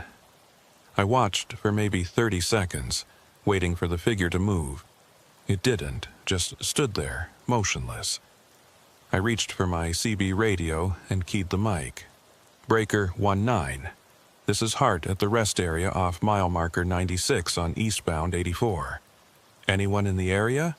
Static, just static. I tried again. Anyone copy? I'm at the rest area, and I think there's someone here who might need help. More static. And then, faint beneath the noise, I heard it. That voice again. The same one I'd heard earlier. But now I could make out some of the words. Can't find. Help. So cold. My skin prickled. I stared at the CB, then back at the figure near the building. It still hadn't moved. Hello? I said into the mic. If you can hear me, I'm here at the rest area. Do you need assistance? The voice came back clearer now. So cold. Can't see. Help me. I grabbed my flashlight from the door pocket and climbed out of the truck. I kept the engine running this time, kept my keys in my pocket. The figure was still there, standing in the same spot, and I walked toward it slowly, my flashlight beam cutting through the darkness. Hey, I called out. You okay? You need help? No response. I got closer, maybe 20 feet away, and that's when I realized what I was looking at. It wasn't a person. It was a shadow. A person-shaped shadow, standing against the wall of the building, but there was nothing casting it. No person, no object, nothing. Just the shadow itself, dark and solid and impossible. I stopped walking. The shadow didn't move. I shined my flashlight directly at it, and the beam passed right through, illuminating the concrete wall behind it. But the shadow remained clear and distinct. I backed away slowly, my eyes locked on the shadow, my heart hammering in my chest. When I was maybe 30 feet away, the shadow moved. It didn't walk or turn. It just shifted position, like it had been cut out and pasted somewhere else. One moment it was against the wall. The next, it was standing in the parking lot, closer to me. I turned and ran back to my truck. I didn't look back, didn't try to understand what I'd just seen. I just ran, my boots pounding on the pavement, my breath coming in gasps. I reached the truck and yanked the door open, throwing myself inside and slamming it shut. My hands were shaking as I put the truck in gear and hit the gas, not bothering to let the engine warm up, not caring about proper procedure. The truck lurched forward, and I swung it around toward the exit. As I passed the restroom building, I glanced in my mirror and saw the shadow. It was standing in the middle of the parking lot now, perfectly still, watching me leave. I hit the exit ramp doing 40, way too fast, the trailer swaying behind me. I didn't slow down until I was back on I-84, merging into the eastbound lane with my flashers on and my foot pressed to the floor. I drove for 10 miles before I dared to look in my mirrors again. The highway behind me was empty, just darkness, and the faint glow of my taillights reflecting off the asphalt. I pulled over at the next rest area I found, a bigger one with other trucks parked in the lot and people moving around under the lights. I sat there with the engine idling, trying to calm down, trying to make sense of what I'd just seen. A shadow, a person-shaped shadow with nothing casting it. That's what I'd seen. That's what had been standing there in that empty parking lot. I thought about calling someone. Dispatch, the highway patrol, someone. But what would I tell them? That I'd seen a shadow that moved on its own? They'd think I was crazy. Hell, I was starting to think I was crazy. I pulled out my phone and did something I almost never do. I searched online for information about that rest area. I typed in I-84 mile marker 96 rest area Idaho and waited for the results to load. The first few hits were just standard information. Rest area, locations, amenities, user reviews. Nothing unusual. But then I found something that made my blood run cold. It was a forum post from 3 years ago on a trucking message board I'd never heard of. The subject line read, "Weird experience at Idaho rest stop." I clicked on it and started reading. The post was from a driver named Garrett, and he described an experience almost identical to mine. He'd stopped at the rest area late at night, found it empty, and heard voices on his CB that didn't make sense. He'd seen a figure near the restroom building that didn't move right, and he'd left in a hurry. But the detail that really got me was what he'd written at the end of his post. He'd done some research and found out that 20 years ago, a truck driver had died at that rest area. The man had pulled in during a snowstorm, apparently planning to wait it out. But the temperature had dropped to below zero, and his heater had failed. They'd found him frozen to death in his cab the next morning. The driver's name was David Kowalski, and according to the coroner's report, he'd made multiple CB radio calls for help before he died. Calls that no one had answered. I sat there staring at my phone screen, reading and rereading that post. 20 years ago. A driver dying alone, calling for help that never came. So cold. Can't see. Help me. The words I'd heard on the CB. The same words this Garrett guy had heard. The same words that David Kowalski had probably said into his radio as the cold closed in around him. I looked up at the rest area I was currently parked at. It was busy, normal, safe. Other drivers were walking to and from their trucks, lights were on in the vending area, everything was exactly as it should be. But I couldn't shake the image of that empty parking lot, those lights glowing in the darkness, that shadow standing there watching me. I put my phone away and made a decision. I was going to finish this run, drop my load in Pocatello, and then I was going to do some more research. I needed to know if what I'd experienced was real, if other drivers had seen the same things, if that rest area was somehow haunted by the ghost of a man who'd died calling for help. Because if it was real, if there really was something there, then I needed to know. I needed to understand. And if it wasn't real, if I just imagined the whole thing, well, that was a different kind of problem entirely. I pulled back onto the highway and continued east. The drive to Pocatello was uneventful, just me and the road and my thoughts. I made my delivery at 6 a.m., dropped the trailer, and found a motel where I could crash for a few hours. But I didn't sleep. I couldn't. I kept seeing that shadow, standing there in the parking lot, watching me. Kept hearing that voice on the CB, desperate and cold and afraid. When I finally gave up on sleep, I sat at the little desk in my motel room and started digging. I found more forum posts, more stories, more reports of strange experiences at that rest area. Not all of them were the same. Some people had seen lights that shouldn't be there. Others had heard voices or footsteps. A few had reported feeling watched, like something was paying attention to them. But the common thread was the cold. Everyone who'd had an experience there mentioned the cold. How the temperature would drop suddenly, even on warm nights. How their breath would fog in the air. How their fingers would go numb. I found David Kowalski's obituary. He'd been 41 years old, married, 2 kids. He'd been driving for almost 20 years, a veteran hauler who knew the roads as well as anyone. And he'd died alone in a rest area parking lot, freezing to death while he waited for help that never came. The article said that his CB had been found on, tuned to channel 19, the emergency frequency. They'd never determined why no one had responded to his calls. Maybe the weather had interfered with the signal. Maybe no one had been in range. Or maybe people had heard him and assumed it was just another driver complaining about the cold, not realizing he was dying. I closed my laptop and sat there, thinking about David Kowalski.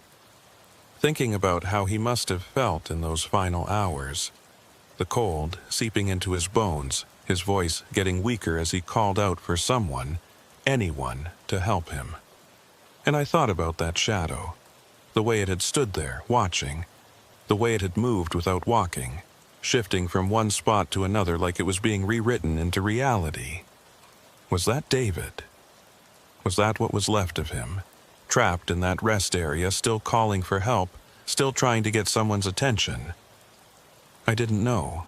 I couldn't know. But I made another decision right then.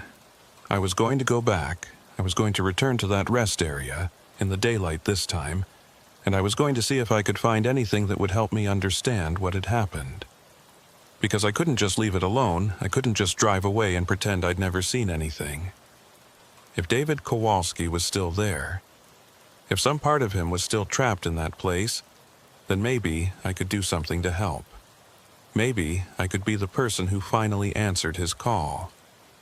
It was a stupid idea. I knew it was stupid even as I was planning it, but I couldn't let it go. So I checked out of the motel, got back in my truck and headed west on I-84, back toward that rest area, back toward whatever was waiting there. The drive took about 2 hours. I pulled off the highway just after noon, the sun bright overhead, everything looking normal and ordinary in the daylight. The rest area was no longer empty. There were 3 cars parked in the lot, a family with kids playing near the picnic tables, an elderly couple walking their dog. I parked and climbed out, walking slowly across the lot toward the restroom building. In the daylight, it looked completely normal, just a standard rest area facility, nothing special, nothing unusual. I walked around the side of the building to where I'd seen the shadow. There was nothing there, just concrete and the hillside beyond covered in dry grass and scrub brush. I went inside the restroom.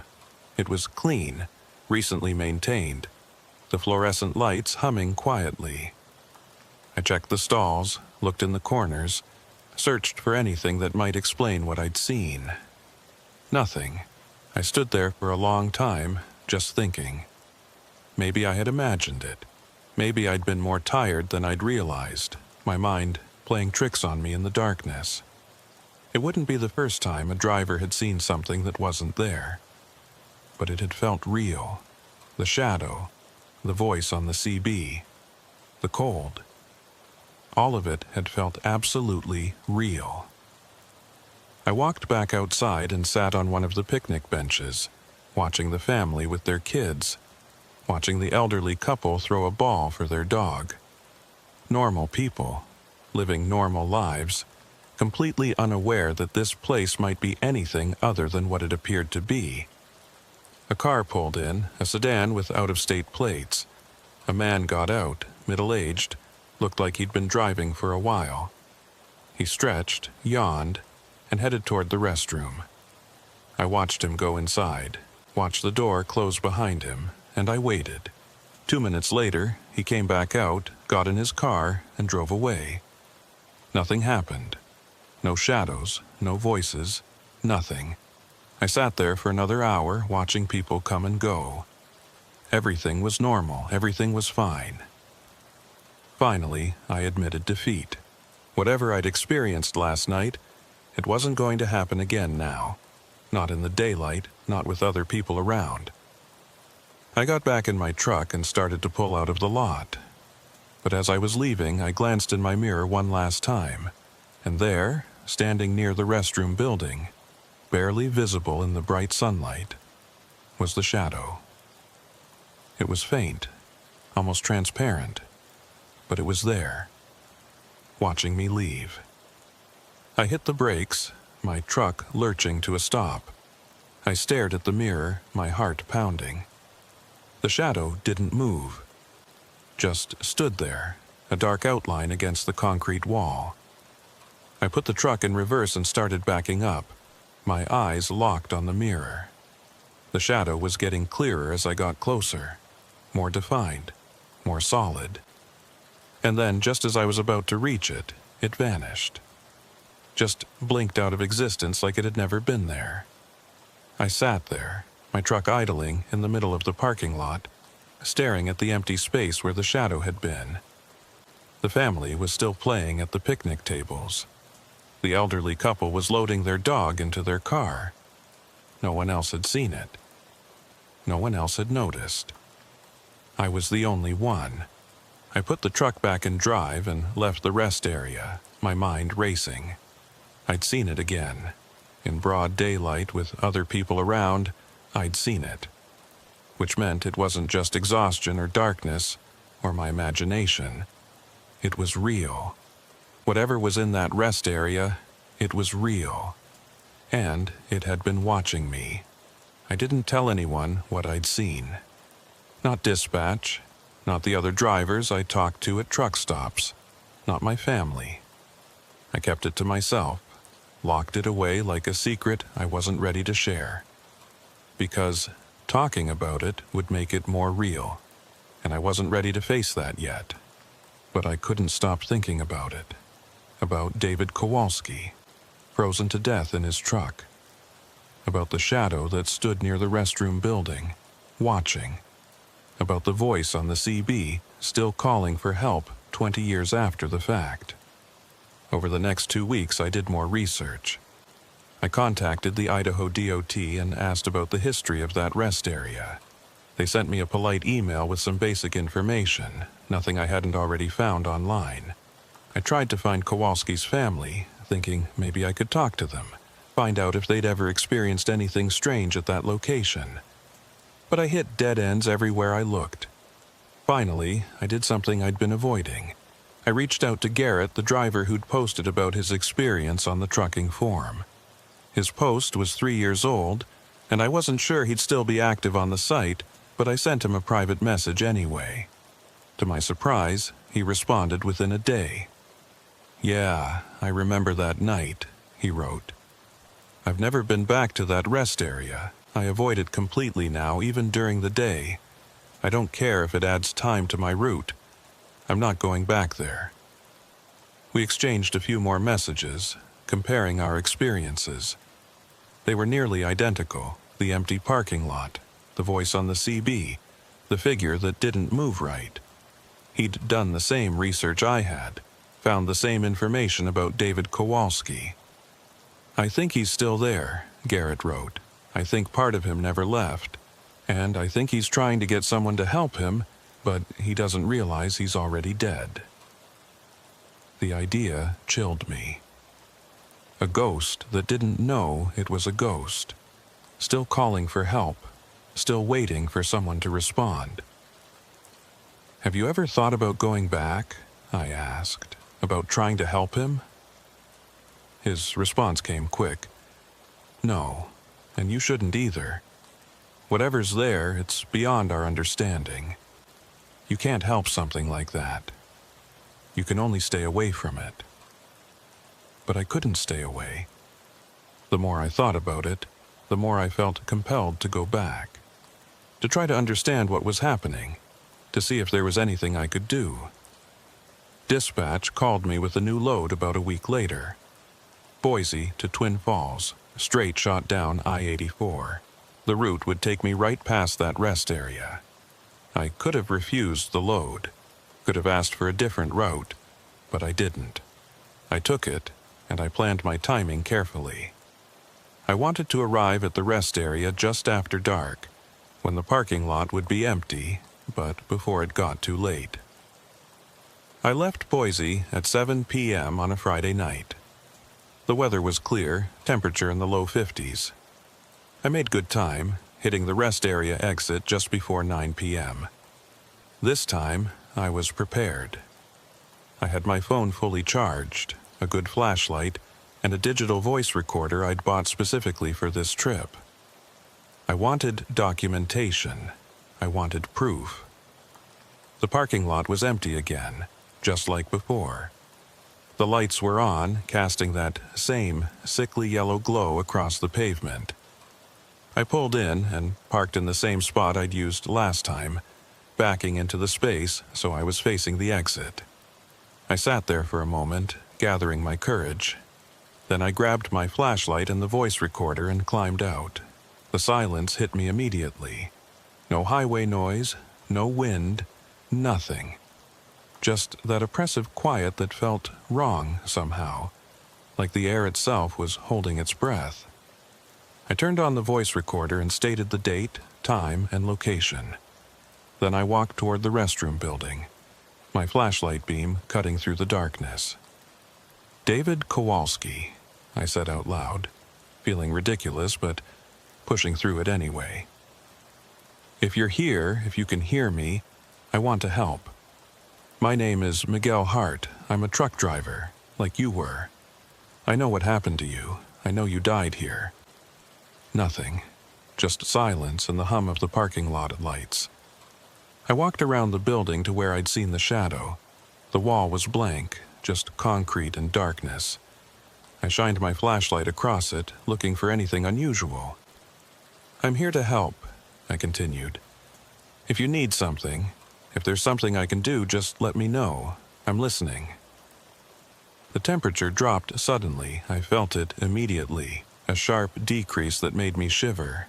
My breath started fogging in the air, visible in the flashlight beam, and then I heard it. The voice on my CB, faint but clear, coming from inside my truck. "So cold. Help me. Please." I turned and looked at my truck. Through the window, I could see the CB radio. The display lit up, showing activity on channel 19. But I hadn't left it on. I was sure I'd turned it off before I got out. I walked back to the truck and opened the door. The CB was definitely on, and the voice was coming through clearly now. "Can anyone hear me? I'm at the rest area, mile marker 96. My heater's broken and it's getting really cold. Please, if anyone can hear this, I need help." The voice was different from what I'd heard before. More coherent, more desperate. And there was something about the way he spoke, the rhythm of his words, that sounded oddly formal, like he was from a different era. I picked up the CB mic and keyed it. "David, is that you?" The voice stopped. There was silence for a moment, and then, "Yes. Yes, can you hear me? Can you help me? It's so cold I can't feel my fingers anymore." My hands were shaking. I was talking to a dead man. I was having a conversation with someone who'd been dead for 20 years. "David, listen to me," I said, trying to keep my voice steady. "What year is it? What's the date?" "It's December 15th, 2004, he said. "Please, I've been calling for hours. No one's answering. I need help." The year he died. He didn't know. He had no idea he was dead, that 20 years had passed. "David," I said carefully, "I need you to listen to me very carefully. Something has happened. You're not where you think you are." "What? What are you talking about?" "I'm at the rest area off I-84. I pulled in because of the snow, but my heater stopped working and now I can't get warm. Please, just send someone to help me." I closed my eyes, trying to figure out what to say. How do you tell someone they're dead? How do you explain to a ghost that they've been gone for 2 decades? "David, what's the last thing you remember? Before you pulled into this rest area, There was a long pause. When he spoke again, his voice was confused. I was driving, heading to Boise. There was a storm coming in, snow, and I decided to wait it out here. I pulled in, called for a tow because my heater was broken, but no one came. And then what happened? Another pause, longer this time. I don't remember. I was waiting, and I was getting colder, and I kept calling, but no one answered, and then his voice trailed off. I waited, giving him time.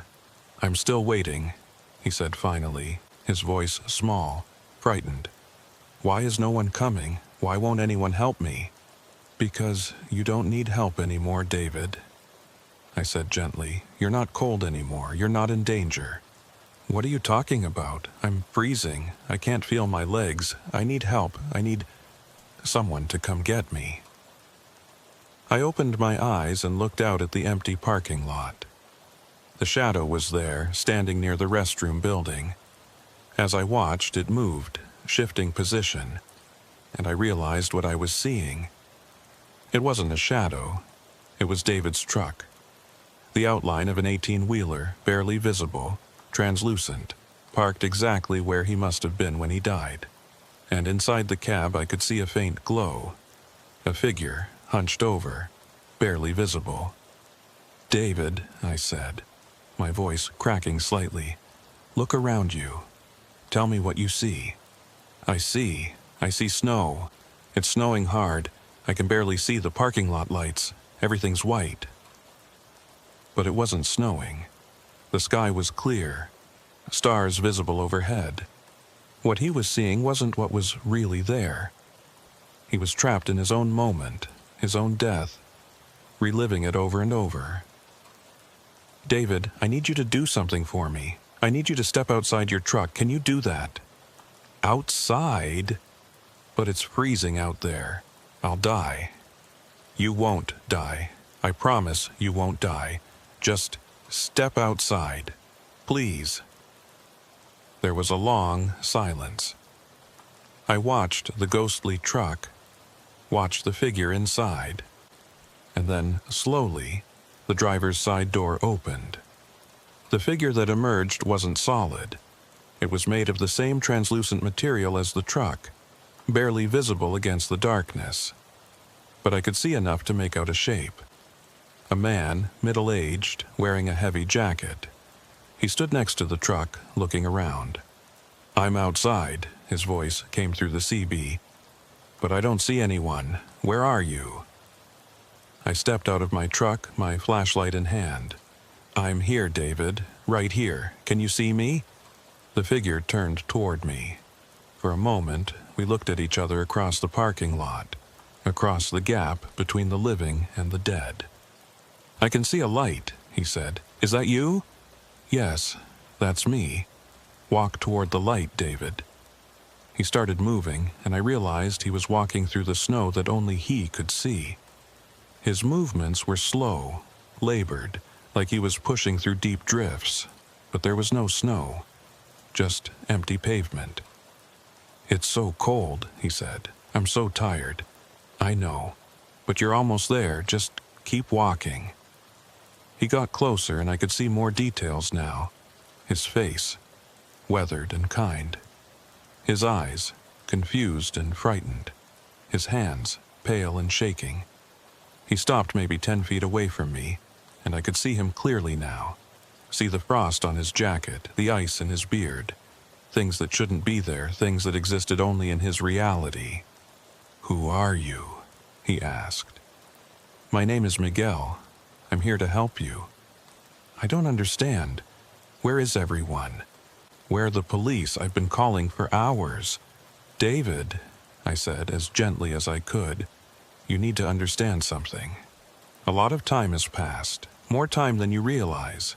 What? No, I just pulled in here. It's only been...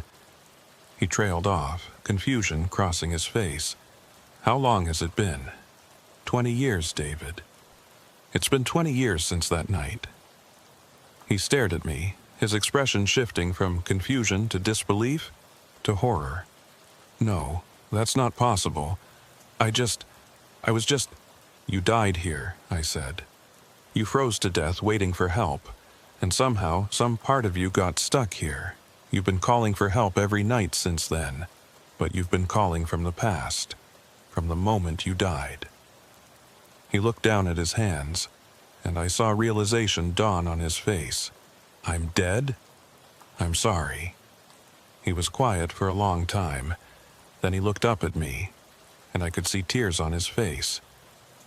"My family, my wife, my kids, they're okay," I said, even though I didn't know for sure. But I felt like it was the right thing to say. "They're okay." He nodded slowly, and I could see him starting to fade. The edges of his form were becoming less distinct, like he was dissolving into the air. "Thank you," he said, his voice barely audible. "Thank you for finally answering." "You're welcome, David. You can rest now. You don't have to wait anymore." He smiled, and it was the saddest thing I'd ever seen. And then he was gone. Just disappeared, like he'd never been there. The ghost truck vanished with him, and I was left standing alone in the empty parking lot. I stood there for a long time, just breathing, just processing what had happened. The voice recorder was still running, had captured everything. But I knew, even as I stood there, that when I played it back, it would just be me talking to myself. The CB wouldn't have recorded David's voice. The camera on my phone wouldn't have captured his image. Because he'd existed in a different space, a different time. A moment, frozen 20 years in the past, replaying over and over until someone finally acknowledged it, finally answered his call for help. I got back in my truck and sat there, my hands on the wheel. The parking lot felt different now. The oppressive silence was gone, replaced by normal night sounds. I could hear traffic from the highway, hear the wind rustling through the dry grass on the hillside. David was gone. Finally, after 20 years, he was at rest. I started the engine and pulled out of the lot, heading back toward the highway. As I merged onto I-84, I thought about what Garrett had said, that I couldn't help something like that, that I should stay away. But he'd been wrong. I had helped. I'd done the thing no one else had been able to do. I'd answered David's call. I'd acknowledged his existence, told him the truth he needed to hear. And maybe that was all he'd needed all along. Just someone to listen. Someone to understand. Someone to finally respond after years of calling into the void. I thought about calling Garrett, telling him what had happened, but I decided against it. Some experiences are too personal, too strange to share with anyone else. This was between me and David, between the living and the dead. I drove through the night, my mind quiet for the first time in weeks. I'd faced something I couldn't explain, something that defied everything I thought I knew about reality.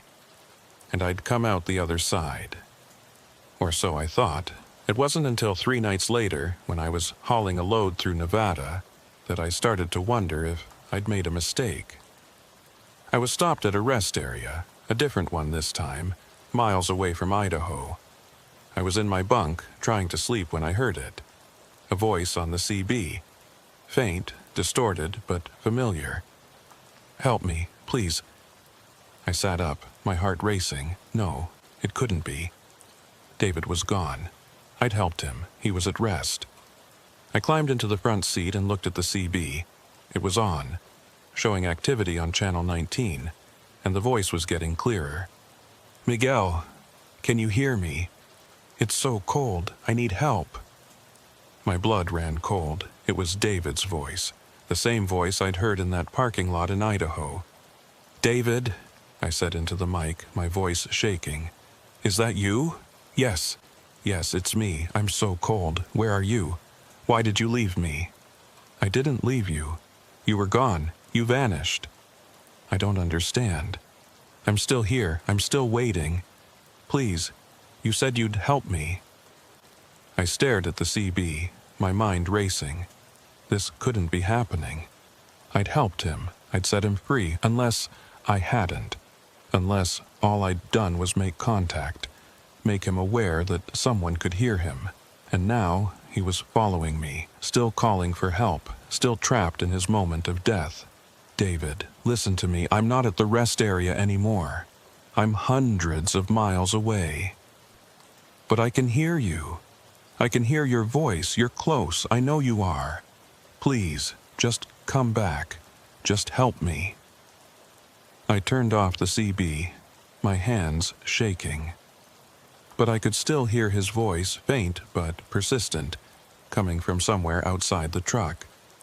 I looked out the window, scanning the darkened rest area, and there, standing under one of the lights, was the shadow.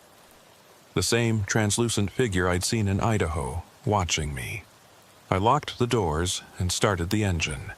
I didn't wait. I just drove, pulling out of the rest area and back onto the highway as fast as I could. But as I drove, I kept checking my mirrors. And every time I looked, I could see him. David, standing on the side of the road, watching me pass.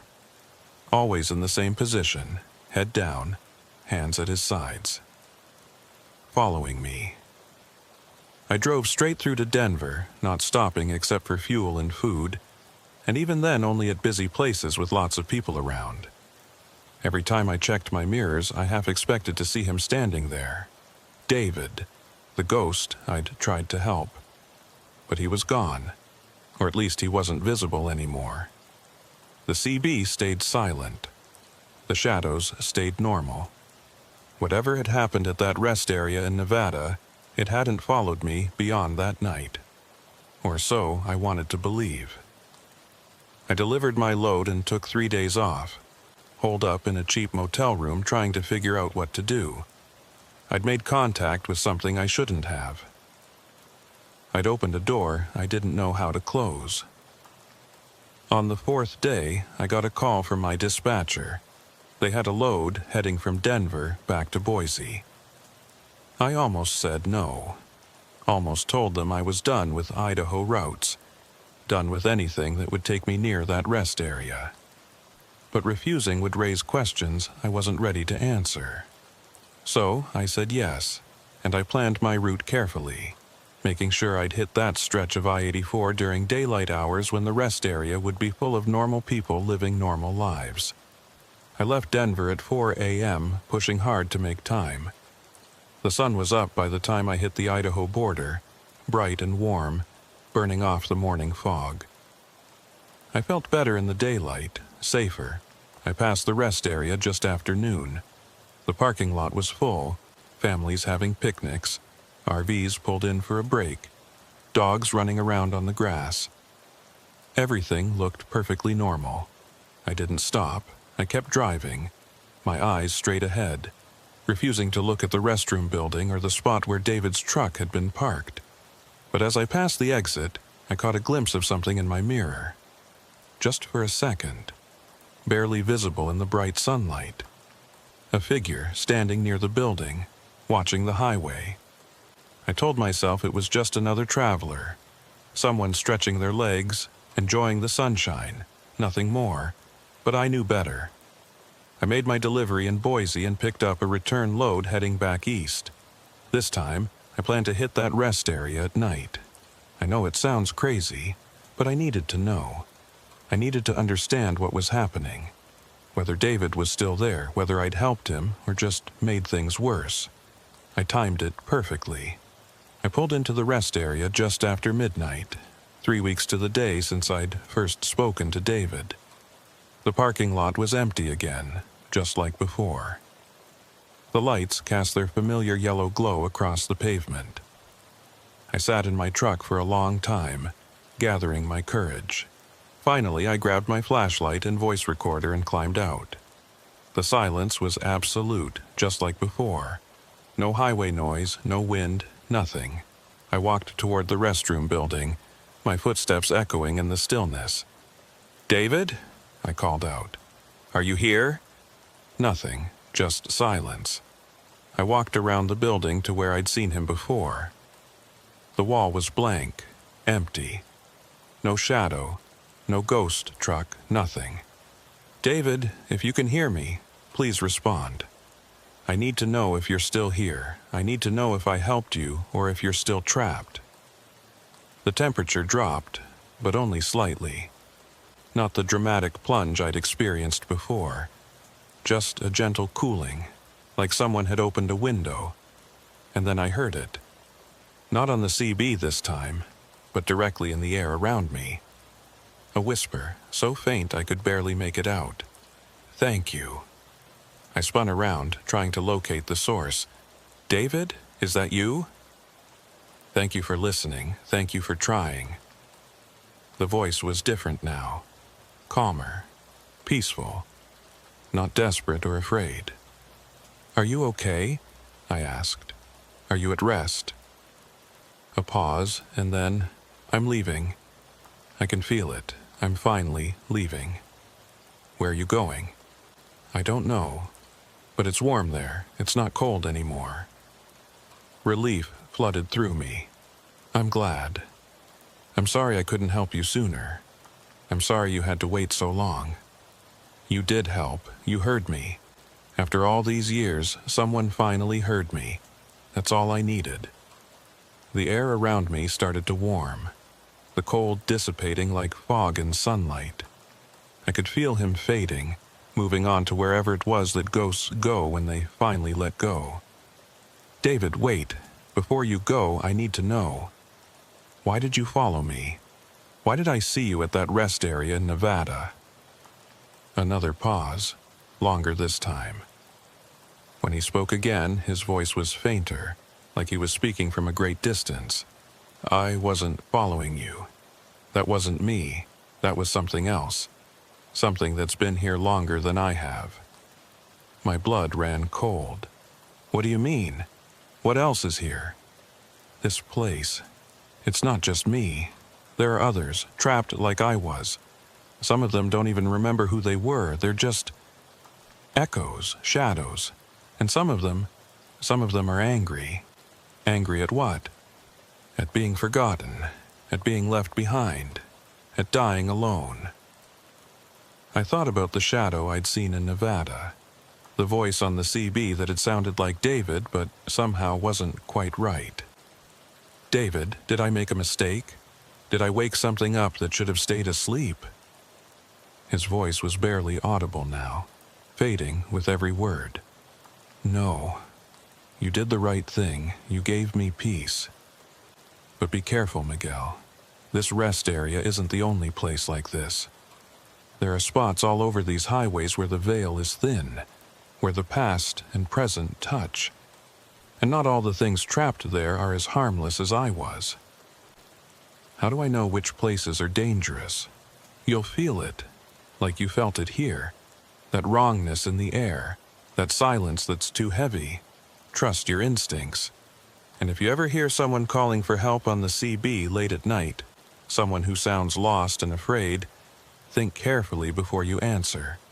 Because sometimes the thing calling isn't looking for help, it's looking for company. David, I have to go now. Thank you, Miguel. Thank you for giving me peace. And then he was gone.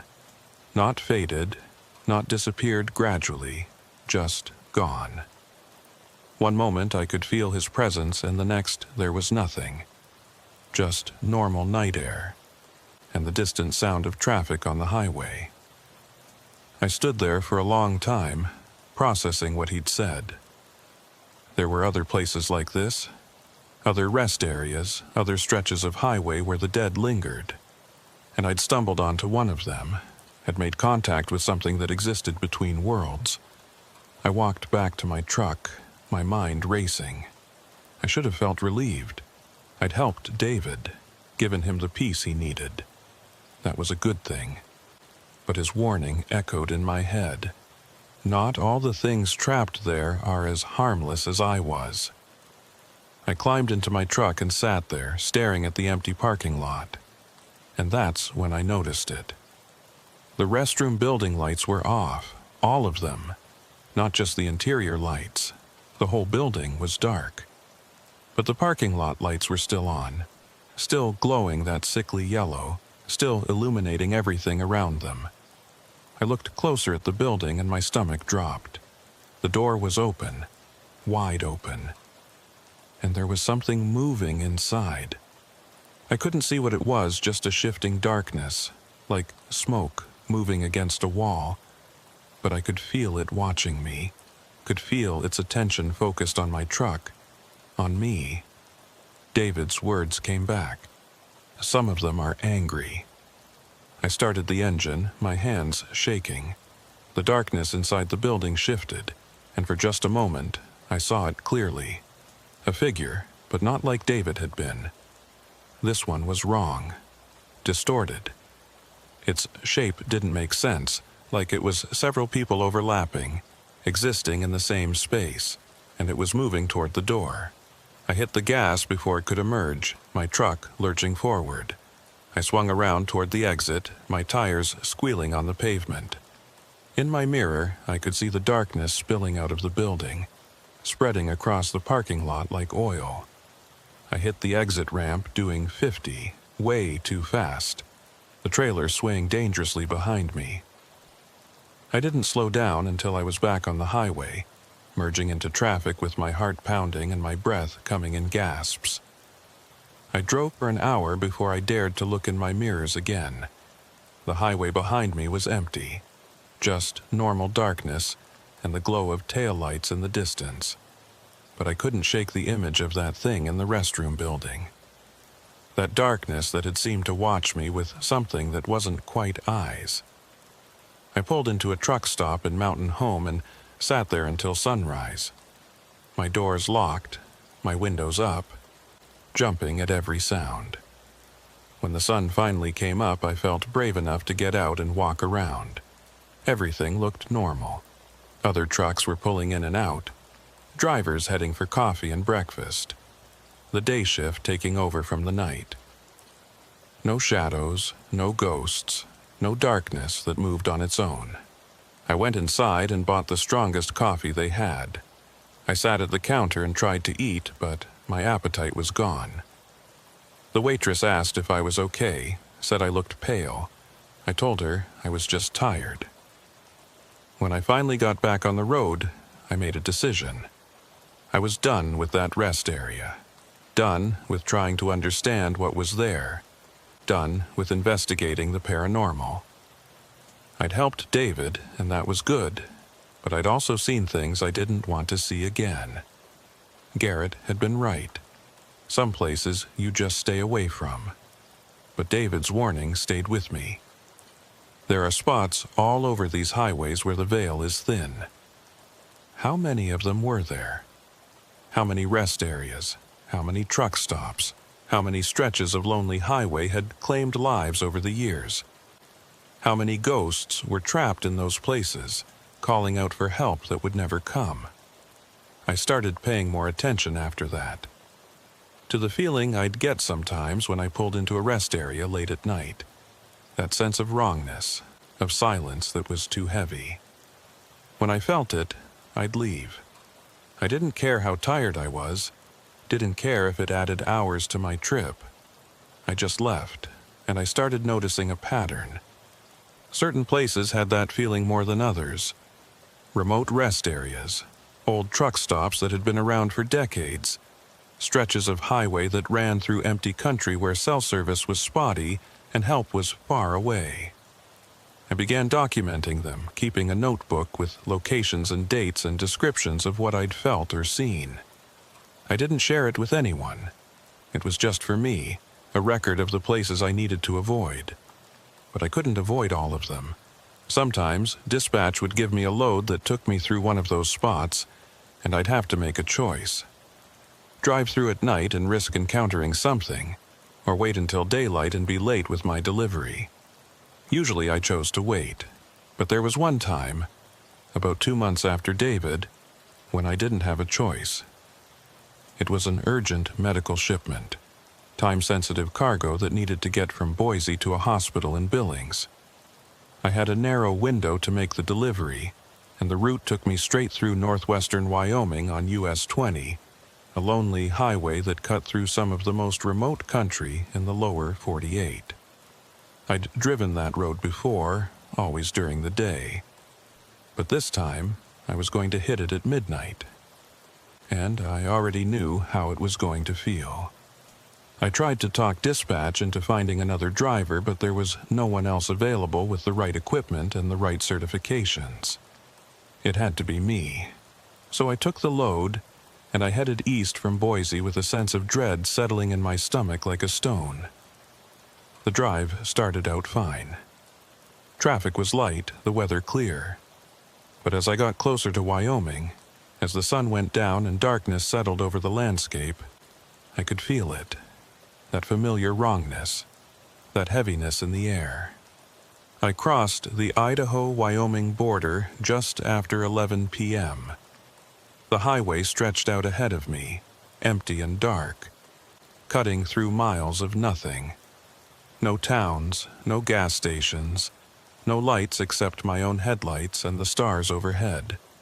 I turned on my CB, scanning through the channels, looking for another driver, for any voice to keep me company. But there was nothing. Just static and the occasional burst of noise that might have been a voice or might have been interference. Around 11:45, I passed a historical marker. I almost didn't notice it. Just a brown sign with white lettering, too small to read at highway speed. But something made me slow down, made me look. I couldn't make out the words, but I could see enough to know it was marking something. A battle, maybe. Or an old settlement, or a tragedy. I thought about stopping, about reading what it said. But David's warning echoed in my head. Think carefully before you answer. So I kept driving. 5 minutes later, I saw the lights. They were ahead of me, maybe a mile down the highway. 2 headlights moving slowly, weaving slightly like the driver was having trouble staying in their lane. I flashed my high beams, trying to signal them, trying to get their attention. The lights ahead didn't respond, just kept moving at that same slow, weaving pace. I got closer, and I could see it was a truck, an old one, from the shape of the headlights and the height off the ground, maybe from the 70s or 80s. I tried the CB. Breaker 19, this is hard on US 20 eastbound. There's a truck ahead of me that looks like it might be having trouble. Driver, if you can hear me, you might want to pull over. No response. Just static. I got closer still, maybe 100 yards behind, and that's when I noticed something wrong. The truck wasn't leaving any tire marks on the wet pavement. The road was damp from earlier rain, and my tires were leaving clear tracks. But the truck ahead, there was nothing. Just like before. Just like the truck I'd seen on US 191 in Wyoming. I slowed down, my heart rate picking up. This wasn't David. This was something else. Something that had been on this road longer, that had died here in a different era. The truck ahead started to slow, its brake lights coming on. Red and bright, casting a glow across the wet pavement. Except there was no pavement where the brake lights were shining, just empty air. The truck was starting to fade, becoming transparent, and I could see straight through it to the highway beyond. I hit my brakes, slowing to a crawl. The ghost truck slowed with me, maintaining the same distance. And then, slowly, it started to pull over onto the shoulder. I should have kept driving, should have passed it and never looked back. But I couldn't. I had to know. I pulled over behind it, leaving plenty of distance between us. I put my truck in park and sat there, watching. The ghost truck sat there on the shoulder, its brake lights still on, its engine idling with a sound I could almost hear. And then the driver's door opened. A figure climbed out, tall, wearing what looked like denim and a flannel shirt. He walked around to the front of his truck, and I could see him clearly in my headlights. He was looking at his engine, like he was checking for a problem. His movements were slow, methodical, normal, except he was transparent. I could see the hillside behind him, see the sagebrush and rocks through his body. He stood there for maybe 30 seconds looking at his engine. And then he turned and looked directly at my truck. Directly at me. I couldn't see his face. It was too dark, too distorted. But I could feel his gaze, could feel him staring at me through the windshield. And then he started walking toward me. I didn't wait. I hit the gas and pulled back onto the highway, my tires squealing as they fought for traction on the wet road. In my mirror, I could see him standing there in the middle of the highway watching me drive away. But he wasn't alone anymore. There were other figures now, emerging from the darkness on either side of the road. Shadows and shapes and things that didn't quite make sense. Some of them looked human, others didn't. They were all watching me, all standing there on that lonely stretch of highway, watching my truck disappear into the distance. I drove for 20 miles before I dared to slow down. My hands were shaking so badly I could barely hold the wheel. My breath was coming in short gasps, and my heart felt like it was going to explode. David had been right. There were other places like that rest area, other spots where the dead lingered, where the past and present touched. And I'd just driven through one of them.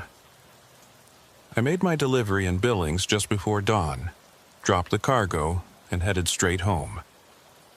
I didn't stop except for fuel, didn't sleep except for a few hours in a truck stop parking lot in broad daylight. When I finally got home to my apartment in Boise, I locked the door and stood in the shower until the hot water ran out. But I couldn't wash away the memory of those figures standing on the highway, watching me. Couldn't shake the feeling that I'd seen something I was never meant to see. And I couldn't stop thinking about what David had said. Some of them are angry. What happens when you encounter one of the angry ones? What happens when you stop for the wrong ghost, when you answer the wrong call for help? I had a feeling I didn't want to know. I took a month off after that night on US 20, told dispatch I needed personal time, that I had family matters to attend to. They didn't ask questions, just marked me as unavailable and moved on. I spent that month trying to process everything that had happened, trying to make sense of the things I'd seen, the voices I'd heard, the shadows that moved on their own. I read everything I could find about hauntings, about ghosts, about places where the veil between worlds was thin. Most of it was nonsense. Ghost hunting websites full of blurry photos and wild speculation.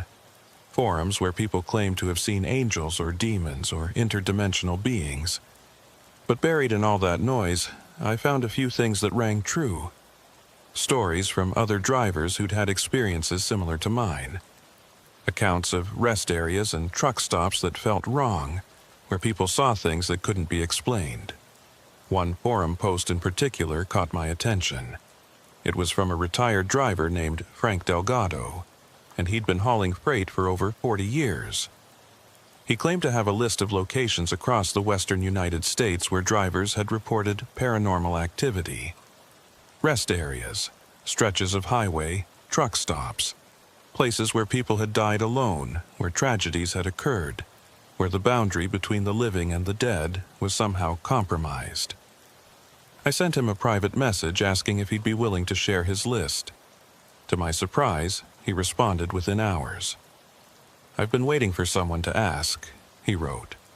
"Most drivers don't want to talk about this stuff. They think it makes them sound crazy. But I know what I've experienced, and I know I'm not alone." He attached a document to his message. It was a spreadsheet, meticulously maintained, with over 300 entries. Each one listed a location, a date, and a brief description of what had been reported there. I scrolled through it, my stomach sinking. The rest area on I-84 was there, mile marker 96, with multiple entries spanning decades. The stretch of US 20 where I'd seen the ghost truck was there too. And dozens of other locations I'd driven past without a second thought. One entry jumped out at me. A truck stop in eastern Oregon, right off I-84 near Baker City.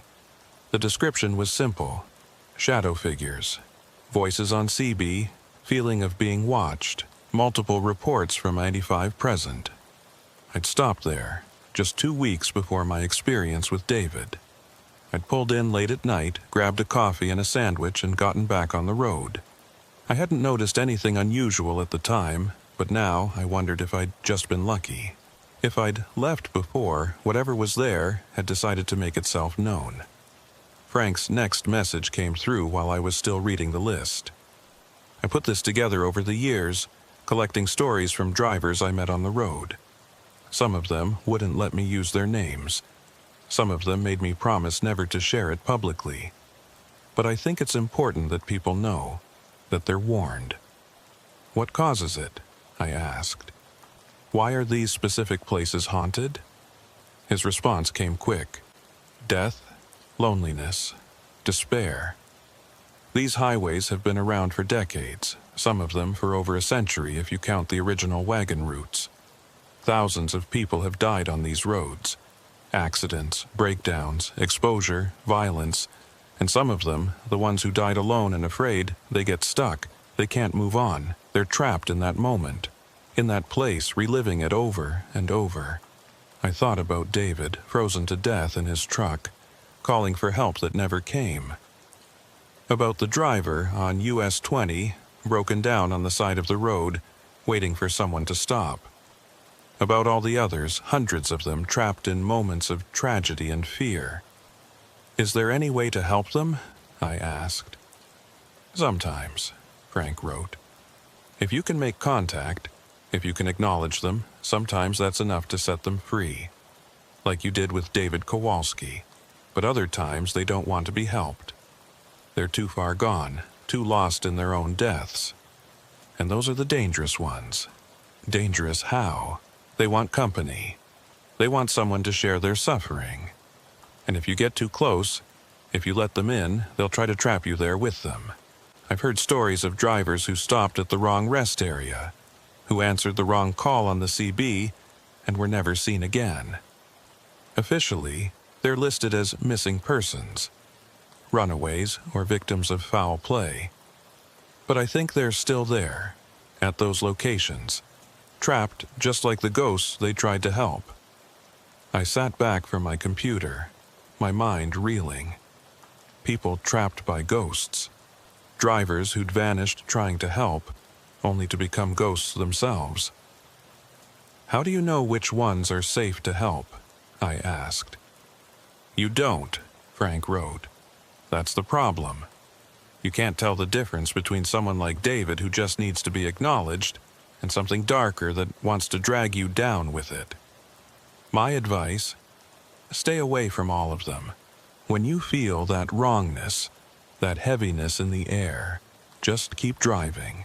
Don't stop, don't investigate, don't try to be a hero. But I couldn't do that. Not after helping David. Not after seeing the peace on his face when he finally understood that he could let go. What if there are more like him? I asked. What if there are other drivers trapped out there who just need someone to listen?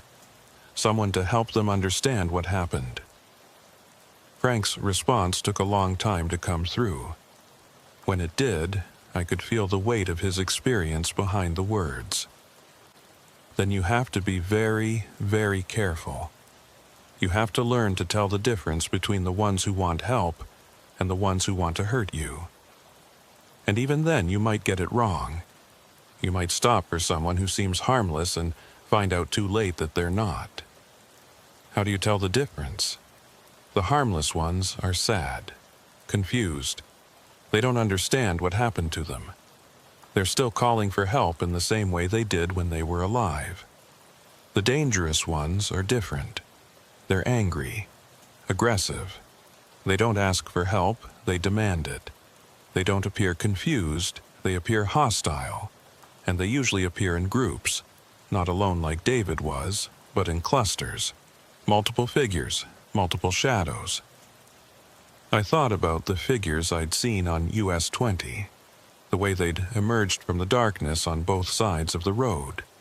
The way they'd all been watching me. Not moving, not calling out, just watching. "I think I encountered some of the dangerous ones," I said. "On US 20? He asked. "Yeah, that stretch is bad. Really bad. Whatever happened there, it wasn't just one person dying. It was multiple deaths, maybe over years. The energy there is different. Heavier. More malevolent. What should I have done? Exactly what you did. Drove away. You were smart not to stop, not to engage.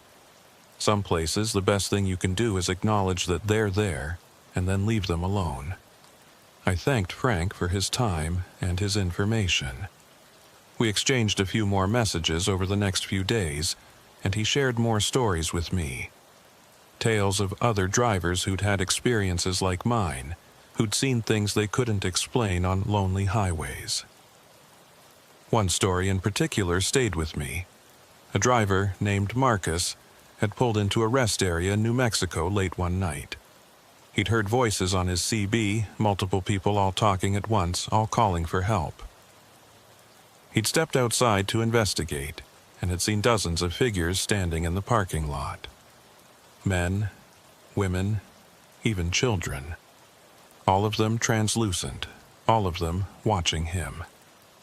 He'd gotten back in his truck and tried to leave, but his engine wouldn't start. He'd sat there for 3 hours watching the figures slowly move closer to his truck, surrounding it. They'd press their hands against his windows, their faces blank and expressionless. Finally, as the sun started to rise, they'd faded away. His engine had started on the first try, and he'd left without looking back. He quit driving after that, Frank wrote. Said he couldn't handle the thought of being trapped like that again. Last I heard, he was working in a warehouse somewhere, staying as far from highways as he could get. I didn't blame him. The thought of being surrounded by ghosts, unable to escape, was terrifying. But I couldn't quit. This was my career, my livelihood. And more than that, I felt a responsibility now. I'd helped David find peace. Maybe I could help others. So when my month off was up, I went back to work, but I went back smarter, more prepared. I carried Frank's list with me, memorizing the locations I needed to avoid, or at least approach with extreme caution. I installed a better CB radio, one with recording capabilities so I could document anything unusual I heard. And I started carrying something else too: salt, iron nails, a small vial of blessed water I'd gotten from a church. I know how it sounds, like something out of a horror movie. But Frank had told me that traditional protections sometimes worked, that there was truth buried in those old superstitions. So I kept them in my truck, just in case. My first run back was a simple one: Boise to Twin Falls and back, all during daylight hours. Nothing unusual happened. No ghosts, no voices, no shadows. Just a normal day of work. But on my second run, things got weird again. I was heading north on US 93, a long, lonely highway that cuts through the Nevada desert. It was just after midnight, the road empty except for me, when I passed a broken-down car on the shoulder. It was an old sedan, maybe from the 80s, with its hood up and its hazard lights flashing. And standing next to it was a woman, waving her arms, trying to flag me down. I slowed down, my instincts warring with each other. On one hand, this could be someone who genuinely needed help, a real person in a real emergency. On the other hand, Frank's list had an entry for US 93. Multiple reports of people seeing figures on the side of the road that vanished when approached. I pulled over about 50 yards past the car and sat there, watching in my mirrors. The woman was still there, still waving. She looked solid, real, not transparent like David had been, not shadowy like the figures on US 20. I grabbed my CB mic. "Breaker 19, this is Hart on northbound 93. There's a broken-down vehicle at mile marker 112. Driver appears to need assistance. Anyone in the area? No response. Just static. I tried again, and this time I got an answer. A crackling voice, faint but audible. Copy that, Hart. This is Patrol Unit 7. We're about 30 miles south of your position. Can you stay with the vehicle until we arrive? Relief flooded through me. Highway patrol was on the way. I could stay here, keep an eye on the woman, make sure she was safe until help arrived. Roger that, Patrol 7. I'll keep her in sight. I climbed out of my truck and walked back toward the broken-down car, my flashlight in hand. The woman stopped waving and watched me approach. As I got closer, I could see her more clearly. Middle-aged, wearing jeans and a sweatshirt, her hair tied back in a ponytail. She looked tired and worried, but normal. Completely normal. "Thank you for stopping," she said when I was close enough to hear. "My car died and I can't get it started. My phone doesn't have any signal out here." "Highway patrol's on the way," I said. "Should be here in about half an hour. You okay? You need water or anything?" She shook her head. "I'm fine, just frustrated.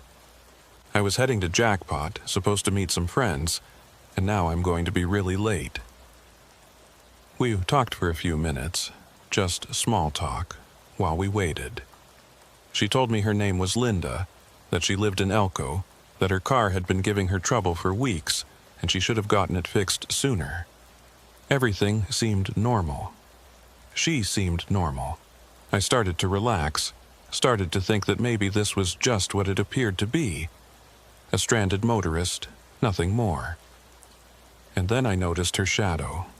It was wrong. The angle didn't match the position of my flashlight. Her shadow should have been falling one way, but instead it was pointing in a completely different direction. Like there was another light source that only she could see. I took a step back, my hand tightening on the flashlight. She noticed the movement and smiled, but it was wrong too. Too wide, too many teeth. "Something wrong?" she asked. "No," I said, backing up another step. "Just thought I heard the patrol car." "You're lying," she said, and her voice was different now. Colder, flatter. "You can see it, can't you? You can see that I'm not quite right." I didn't answer, just kept backing toward my truck. She followed, moving in that same wrong way the shadow on US 191 had moved. Not walking, but shifting position, like she was being cut and pasted through space. "Don't leave," she said, and now there were other voices joining hers, speaking in unison. "Stay with us. We've been alone for so long." I turned and ran. The truck was 50 yards away, and I covered the distance faster than I ever had before. I could hear her behind me, or them, multiple voices all speaking at once, all begging me to stay. I reached the truck and threw myself inside, slamming the door and locking it. In my mirror, I could see her standing in the middle of the highway, not moving, just watching. And around her, other figures were appearing. Shadows and shapes, all of them watching my truck. I started the engine and hit the gas, not caring that I was leaving someone behind, not caring that it might have been a real person who needed help.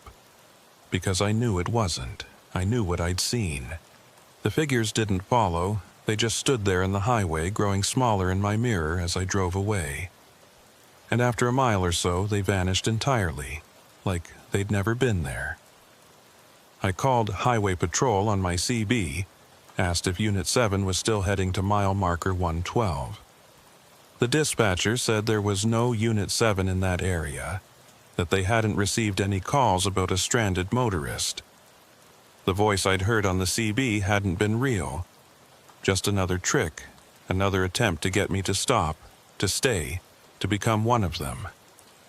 I drove straight through to my destination, not stopping except for fuel, and even then only at busy truck stops with lots of people around. I was shaking the whole way, my hands white-knuckled on the steering wheel. Frank had been right. Some of them were dangerous. Some of them didn't want help. They wanted company. They wanted to trap you in their moment, in their death, and keep you there forever. I updated my personal list that night, adding US 93 mile marker 112 to the locations I needed to avoid at all costs. And I made a new rule for myself. If I see someone stranded on the side of the road in one of these locations, I call it in, but I don't stop. No matter how real they look, no matter how much they seem to need help, I just keep driving, because the cost of being wrong is too high. And I'd rather live with the guilt of potentially leaving someone behind than become another ghost on that list, trapped forever in a moment of death and despair. It's been 6 months since that night on US 93. I'm still driving, still taking loads across the western states. But I'm more careful now. I trust my instincts more. When I feel that wrongness, that heaviness in the air, I listen to it. I've added 17 more locations to my personal list, places where I've felt that sense of something watching, something waiting.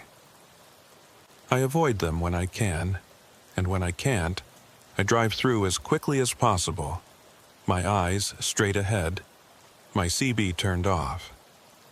And sometimes, late at night when I'm alone on an empty highway, I think about David, about how I helped him find peace, how I gave him the answer he'd been waiting 20 years to hear. I think about all the others out there, trapped in their moments of death, still calling for help, still waiting for someone to acknowledge them. And I wonder, how many of them are like David, harmless and confused, just needing someone to listen? And how many of them are like the things on US 20, or the woman on US 93, angry and malevolent, looking for victims to share their fate? I don't have an answer. I don't think anyone does. All I know is that these highways are haunted, that the dead linger in certain places, trapped between worlds, unable to move on. And I know that I'll keep driving these roads because it's what I do, but I'll be careful. I'll be smart. I'll trust my instincts and Frank's list and everything I've learned.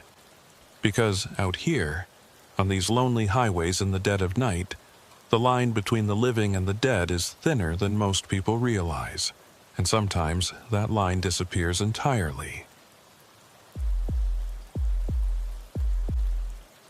I've been driving trucks for 31 years now, and I thought I'd seen every kind of person this country had to offer. Hitchhikers with stories that would make your hair stand on end. Drifters who looked like they hadn't slept in weeks. People stranded on the side of the road with cars that would never run again. I'd given rides to some of them back when I was younger and more trusting. But after a close call outside of Reno in '98, I stopped picking up strangers. No exceptions. No matter how desperate they looked. That rule served me well for 26 years, until last October when I broke it, or thought I did anyway. My name is Dustin Hale. I'm 54 years old, been hauling freight since I was 23. Started out doing local deliveries in California, worked my way up to cross-country runs. These days, I mostly stick to the western states, running loads between Nevada, Arizona, and Utah. It's good money, and I know the routes like the back of my hand. The run that changed everything was supposed to be routine. I'd picked up a load of bottled water in Las Vegas, heading north to Reno on US 95. It's a lonely highway, cuts straight through the Nevada desert for hours without much civilization. Just scrub brush and rock formations and the occasional gas station. I'd done the run hundreds of times before. Nothing special about it. I left Vegas around 4 in the afternoon on a Tuesday, planning to make Reno by midnight. The weather was clear, temperature dropping as the sun went down. I remember thinking it was perfect driving weather. The kind of night where you could just zone out and let the miles roll by. The radio was playing some old country station out of Tonopah. and I had a thermos of coffee in the cup holder. Everything was routine. Everything was normal. By the time I hit Tonopah, it was full dark and cold enough that I could see my breath when I stopped for fuel. I grabbed a sandwich from the gas station, one of those pre-wrapped things that taste like cardboard, and stood outside for a few minutes stretching my legs. The night was clear, stars so bright they looked like holes punched in black paper. There was no wind, no sound except the distant hum of the highway. It should have been peaceful, but something about it felt off. Too quiet, maybe. Too still. I shook off the feeling and got back in the truck. Probably just tired, I told myself.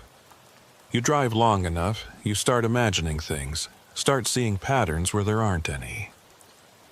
I was about 20 miles north of Tonopah when I saw him for the first time. He was standing on the shoulder, thumb out, the universal sign for a hitchhiker. Middle-aged guy, maybe 45, wearing a brown jacket and jeans. He had a duffel bag at his feet and that look desperate people get when they've been waiting too long. I slowed down slightly out of habit, then caught myself and kept going. No rides, no exceptions. I watched him disappear in my mirror, just another person I'd left behind on a lonely road. About 40 miles later, I saw him again. Same guy, same brown jacket, same duffel bag. Standing on the shoulder with his thumb out, looking at my truck as I approached. I felt my stomach tighten. It couldn't be the same person. There was no way he could have gotten ahead of me, not in 40 miles, not without a vehicle. I slowed down more this time, staring at him as I passed. He looked exactly the same. Same face, same posture, same desperate expression. He even had the same small tear in the shoulder of his jacket that I'd noticed the first time. I grabbed my CB mic. Breaker 19, this is Hale on northbound 95. Anyone else out here seeing a hitchhiker in a brown jacket? Static. Nothing but static. I tried again, looking for a radio check. Anybody copy? More static, and then a faint voice, barely audible. Copy that, Hale. Haven't seen anyone. Road's pretty empty tonight. I thanked them and put the mic down, my eyes flicking to my mirrors.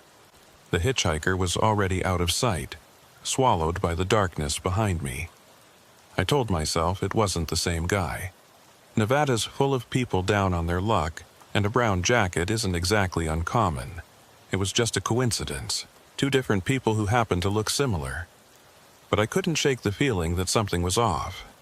30 miles later, I saw him again. This time, he was wearing a different jacket. Blue denim instead of brown. But the face was the same. The duffel bag was the same. And he was standing in the exact same position, thumb out, watching my truck approach. I hit the brakes harder than I meant to, the truck slowing to maybe 30 miles per hour as I passed him. I stared at him through my window and he stared back. And for just a moment, I could have sworn he smiled. Not a friendly smile, something else. Something knowing. I sped up again, my heart pounding. 3 times. I'd seen him 3 times now, each time getting ahead of me somehow. Each time waiting on the shoulder like he knew I was coming. I pulled out my phone and checked the dash cam footage.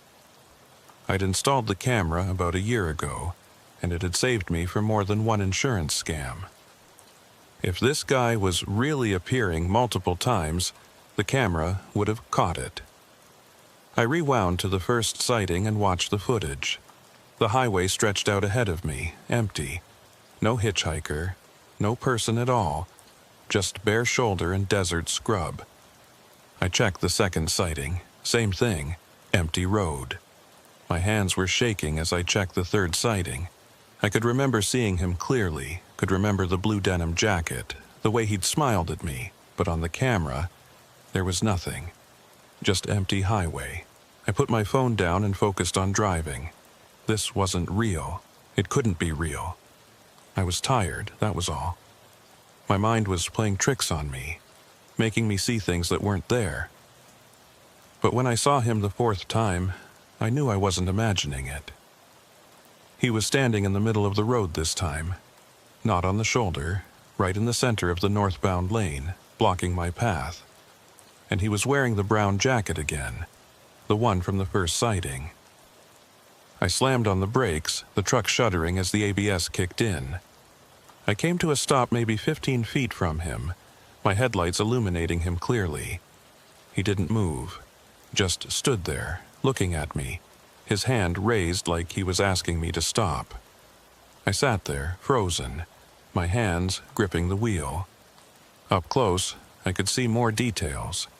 He looked familiar somehow, like someone I'd seen before but couldn't quite place. His face was weathered, lined with age and hard living. His eyes were dark, intense. He walked toward my truck slowly, deliberately. When he reached my window, he knocked on the glass. "I need a ride," he said. His voice was muffled by the window, but I could hear him clearly enough. "Please. I've been waiting so long." "I don't give rides," I said through the glass. "Sorry." He smiled that same unsettling smile I'd seen before. "You will. Eventually, you all do." "Who are you?" I asked. "How do you keep getting ahead of me?" "I'm not ahead of you," he said. "I'm exactly where I've always been. You're the one who keeps moving past me." That didn't make sense. None of this made sense. I reached for the gear shift, ready to put the truck in reverse and back away from him. "Wait," he said, his hand pressed against my window. "Don't you recognize me?" "Look closer." I did look closer, studying his face in the glow of my headlights, and that's when it hit me. I did recognize him. He looked like someone I'd known, someone from a long time ago. He looked like my brother Jake, who died 23 years ago, who'd been killed in a car accident on this exact highway, somewhere between Tonopah and Hawthorne. The memory hit me like a physical blow. Jake, at 26, full of life and plans, calling me on that October night asking for help. His voice had sounded strange on the voicemail, worried in a way I'd never heard before. "Dustin, hey, it's me. My car's making this weird grinding noise and I'm kind of out in the middle of nowhere on 95. Could you maybe swing by and take a look? I don't want to risk it dying on me out here. Call me back when you get this." I'd been hauling a load to Denver, was already running behind schedule. I'd listened to the message at a truck stop outside of Grand Junction, had every intention of calling him back once I made my delivery. But the delivery had complications, paperwork issues that ate up hours, and by the time I was free to call, it was past midnight. Too late to bother him, I'd thought. I'll call in the morning. But morning never came for Jake. The highway patrol found his car at 6 a.m., wrapped around a concrete barrier near mile marker 107. The grinding noise he'd mentioned had been his transmission failing. It had finally given out completely, and when it did, it locked up his rear wheels at 70 miles per hour. He'd lost control, overcorrected, and hit the barrier at an angle that sent his car rolling. The police said he died instantly. They said he wouldn't have felt anything, but I'd always wondered if that was true, or if they just told families that to make them feel better. I wondered if he'd had time to be scared, time to regret not pulling over sooner, time to wonder why his big brother hadn't called him back. "Jake?" I whispered, staring at the man's face in my headlights. He shook his head. "No." But I knew him. We met out here, on this road. He was looking for a ride, too. The temperature in the cab dropped suddenly. I could see my breath fogging in the air, could feel the cold seeping into my bones. "What are you?" I asked, my voice shaking. "I'm what happens to people who die alone on empty highways," he said. "I'm what gets left behind when no one stops to help. Your brother, he understood that. At the end, when he was lying in his car, bleeding out, waiting for someone to stop, he understood. Jake's accident was quick, I said. The police said he died on impact. The man smiled again, and it was the cruelest thing I'd ever seen. Is that what they told you? Is that what helps you sleep at night? You're lying. Am I? Or are you just lying to yourself? He stepped back from the truck. Your brother called you that night. Did you know that? Before the accident, he left you a voicemail asking you to come pick him up. Said his car was making a weird noise and he didn't think it was safe to drive. But you were busy, weren't you? You had a load to deliver. You didn't call him back. I felt like I'd been punched in the stomach. I had gotten that voicemail. I'd been in the middle of a run to Denver, couldn't stop to drive all the way out to Nevada to help him. I'd planned to call him back when I finished my delivery, but by then it was too late. He was already gone. How do you know that? Dad, that? I asked. Because I've been here a long time. I've seen a lot of people pass through. And some of them, the ones who left someone behind, who didn't stop when they should have, they see me differently. They see the person they failed to help. I stared at him, my mind reeling. So you're not real. You're just guilt. My guilt made manifest. Does it matter? He asked. Real, imaginary, guilt, ghost. Call me whatever helps you sleep. But I'm here and you see me and that means something. What do you want from me? I want what I wanted from the beginning. A ride. Just one ride. That's all I've ever asked for. I looked at him, standing there in my headlights, looking so much like Jake that it hurt to see him. And I thought about that voicemail. About how I'd never called back. About how my brother had died alone on this highway because I was too busy to help. Every instinct I'd developed over 3 decades of driving was screaming at me to refuse, to put the truck in gear and drive away. This wasn't real. This couldn't be real. I was hallucinating or dreaming or having some kind of breakdown. Ghosts weren't real. Dead brothers didn't appear on lonely highways. None of this made sense. But I thought about the dashcam footage, the empty roads where I'd clearly seen a person, the way he'd appeared in 4 different locations, each time getting ahead of me in ways that defied logic, the way he looked exactly like someone I'd loved and lost. And I thought about the alternative, about driving away, leaving him here, adding one more person to the list of people I'd failed to help. About carrying this moment with me for the rest of my life, wondering what would have happened if I'd just been brave enough to say yes. This is crazy, I said out loud, to myself as much as to him. This is absolutely insane. Probably, Raymond agreed. But you're going to do it anyway, aren't you? I closed my eyes, took a deep breath, and made my decision. Get in, I said. The words felt heavy, significant, like I was agreeing to something more than just giving a ride, like I was opening a door that had been closed for 23 years, letting something in that I'd been trying to keep out. He smiled, and this time it looked almost genuine, almost human. He walked around to the passenger side, and I heard the door open. Felt the truck shift slightly as he climbed in, but when I turned to look at the passenger seat, it was empty. I'm here, his voice said from beside me, even though I couldn't see him. You just can't see me anymore. Not the way you saw me outside. I felt the seat shift again, felt the presence of someone sitting next to me. But there was nothing visible. Just empty space. Where do you want to go? I asked, my voice barely above a whisper. North, he said. Just keep going north. I'll tell you when to stop. I put the truck in gear and started driving. The highway stretched out ahead of me, empty and dark. I kept checking the passenger seat, but it remained empty. Yet I could feel him there, could sense his presence like a weight in the air. We drove in silence for maybe 20 minutes. The highway unwound before us, empty and hypnotic. I kept my eyes on the road, but I was acutely aware of that presence beside me, that weight in the air where Raymond sat, invisible. "It's strange," he said finally, breaking the silence. "Being here, but not being seen. I've spent so long trying to get people to notice me, and now that you've let me in, I've become invisible again. There's an irony in that, I think.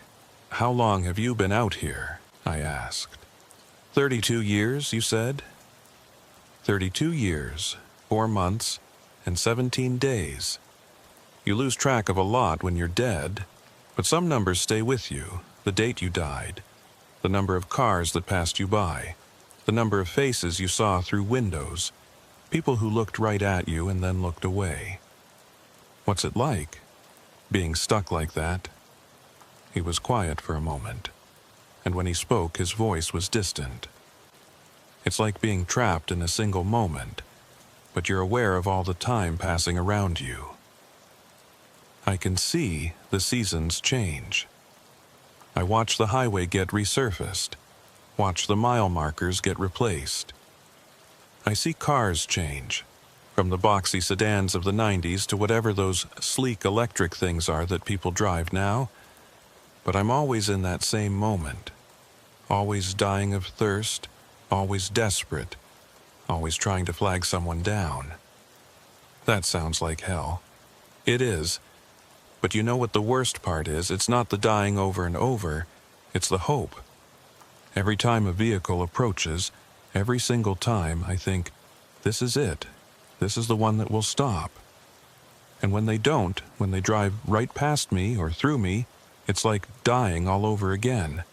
32 years of hope and disappointment, over and over and over. I swallowed hard. Why did you look like Jake to me? I told you. I appear differently to different people. To most drivers, I'm just a stranger. Generic, forgettable. But to some, the ones who carry guilt, I become something more specific. I become their regret made visible. He paused. Your brother isn't the only person you've failed to help, is he? The question hit me harder than I expected. I thought about all the stranded motorists I'd passed over the years, all the people standing on shoulders with their thumbs out. I'd told myself I was being smart, being safe, but was I? Or was I just being afraid?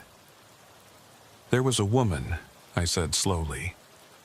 About 10 years ago, outside of Elko, her car had broken down, and she had 2 kids with her. Little ones, maybe 5 and 7. I slowed down, almost stopped. But it was late and dark, and I didn't know her, so I called it into highway patrol and kept driving. I gripped the wheel tighter. I found out later that it took them almost 2 hours to reach her. 2 hours those kids sat in a cold car, scared, while their mom tried to keep them calm. They were fine, eventually. But I think about those 2 hours sometimes. Wonder what I was so afraid of. You were afraid of what might happen if you stopped, Raymond said. That's human, that's normal. But it doesn't make it right. No, I agreed, it doesn't. We drove on. The stars wheeled overhead, and the desert stretched out on either side of us like a dark ocean. Your brother didn't blame you, you know. At the end, when he was dying, he wasn't thinking about the voicemail or the fact that you didn't come. He was thinking about the good times, the summers you spent together as kids, the way you taught him to drive. He was at peace. I felt tears burning in my eyes. How would you know that? Because I was there.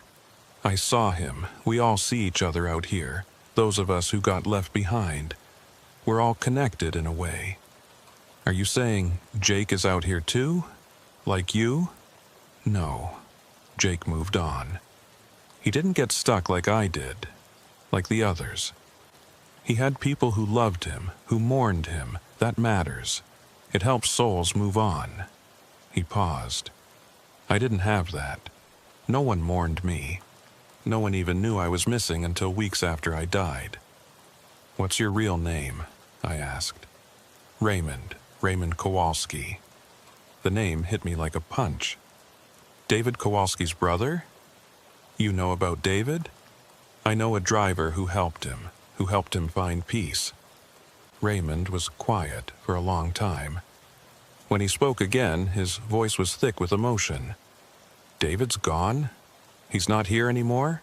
"He moved on. Someone listened to him, acknowledged what happened to him, and he was able to let go." "Good," Raymond said softly. "That's good. He deserved peace.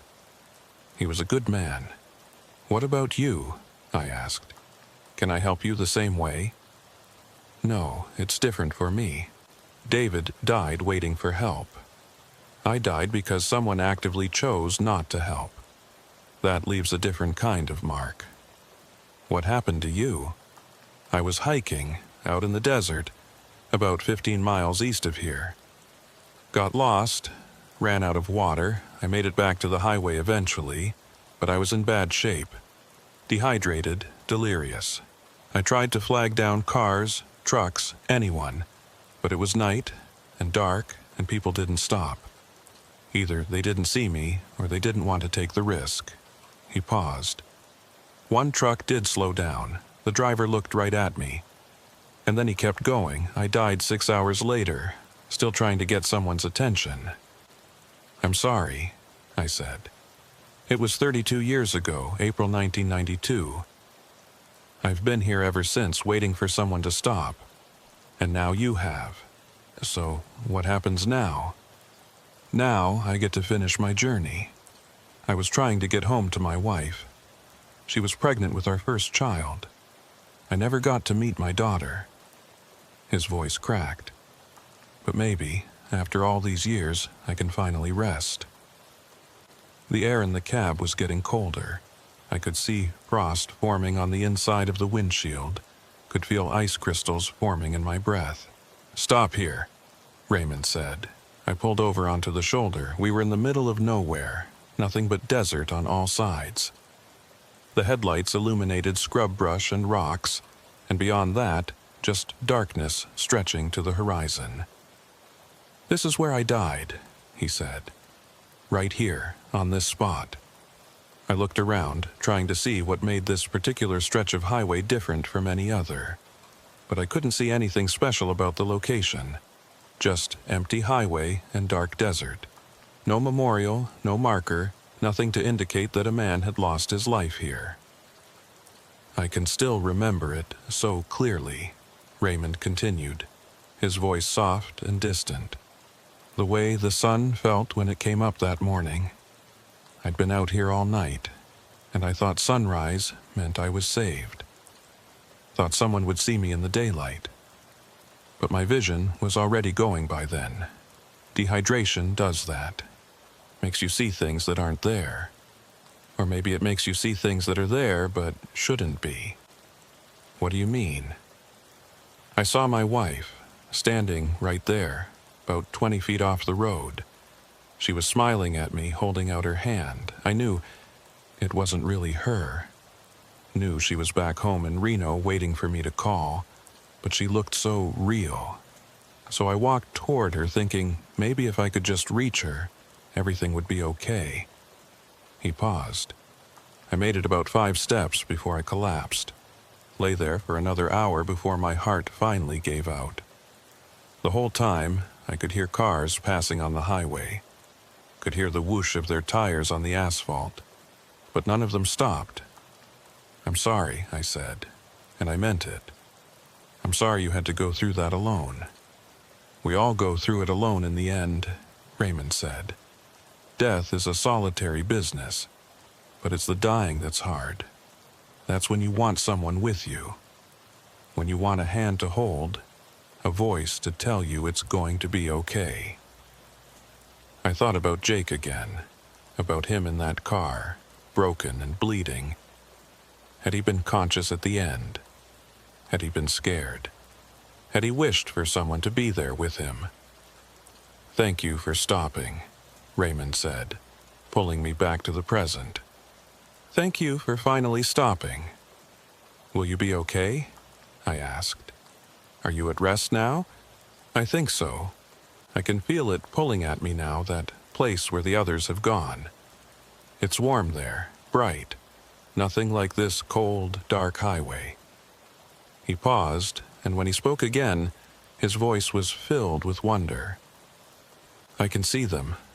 David's there. He's waiting for me, like he said he would when we were kids. Said we'd always look out for each other, even after death. And there are others, too. People I knew, people I've forgotten.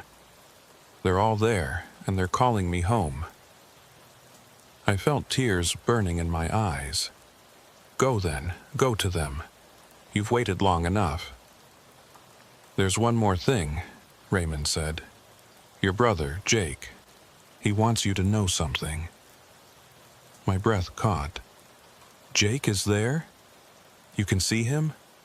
"Not clearly. He's further in than the others, deeper into that light. He crossed over properly, didn't get stuck like David and me, but he's there and he has a message for you." Raymond's voice was getting fainter now, like he was speaking from a great distance.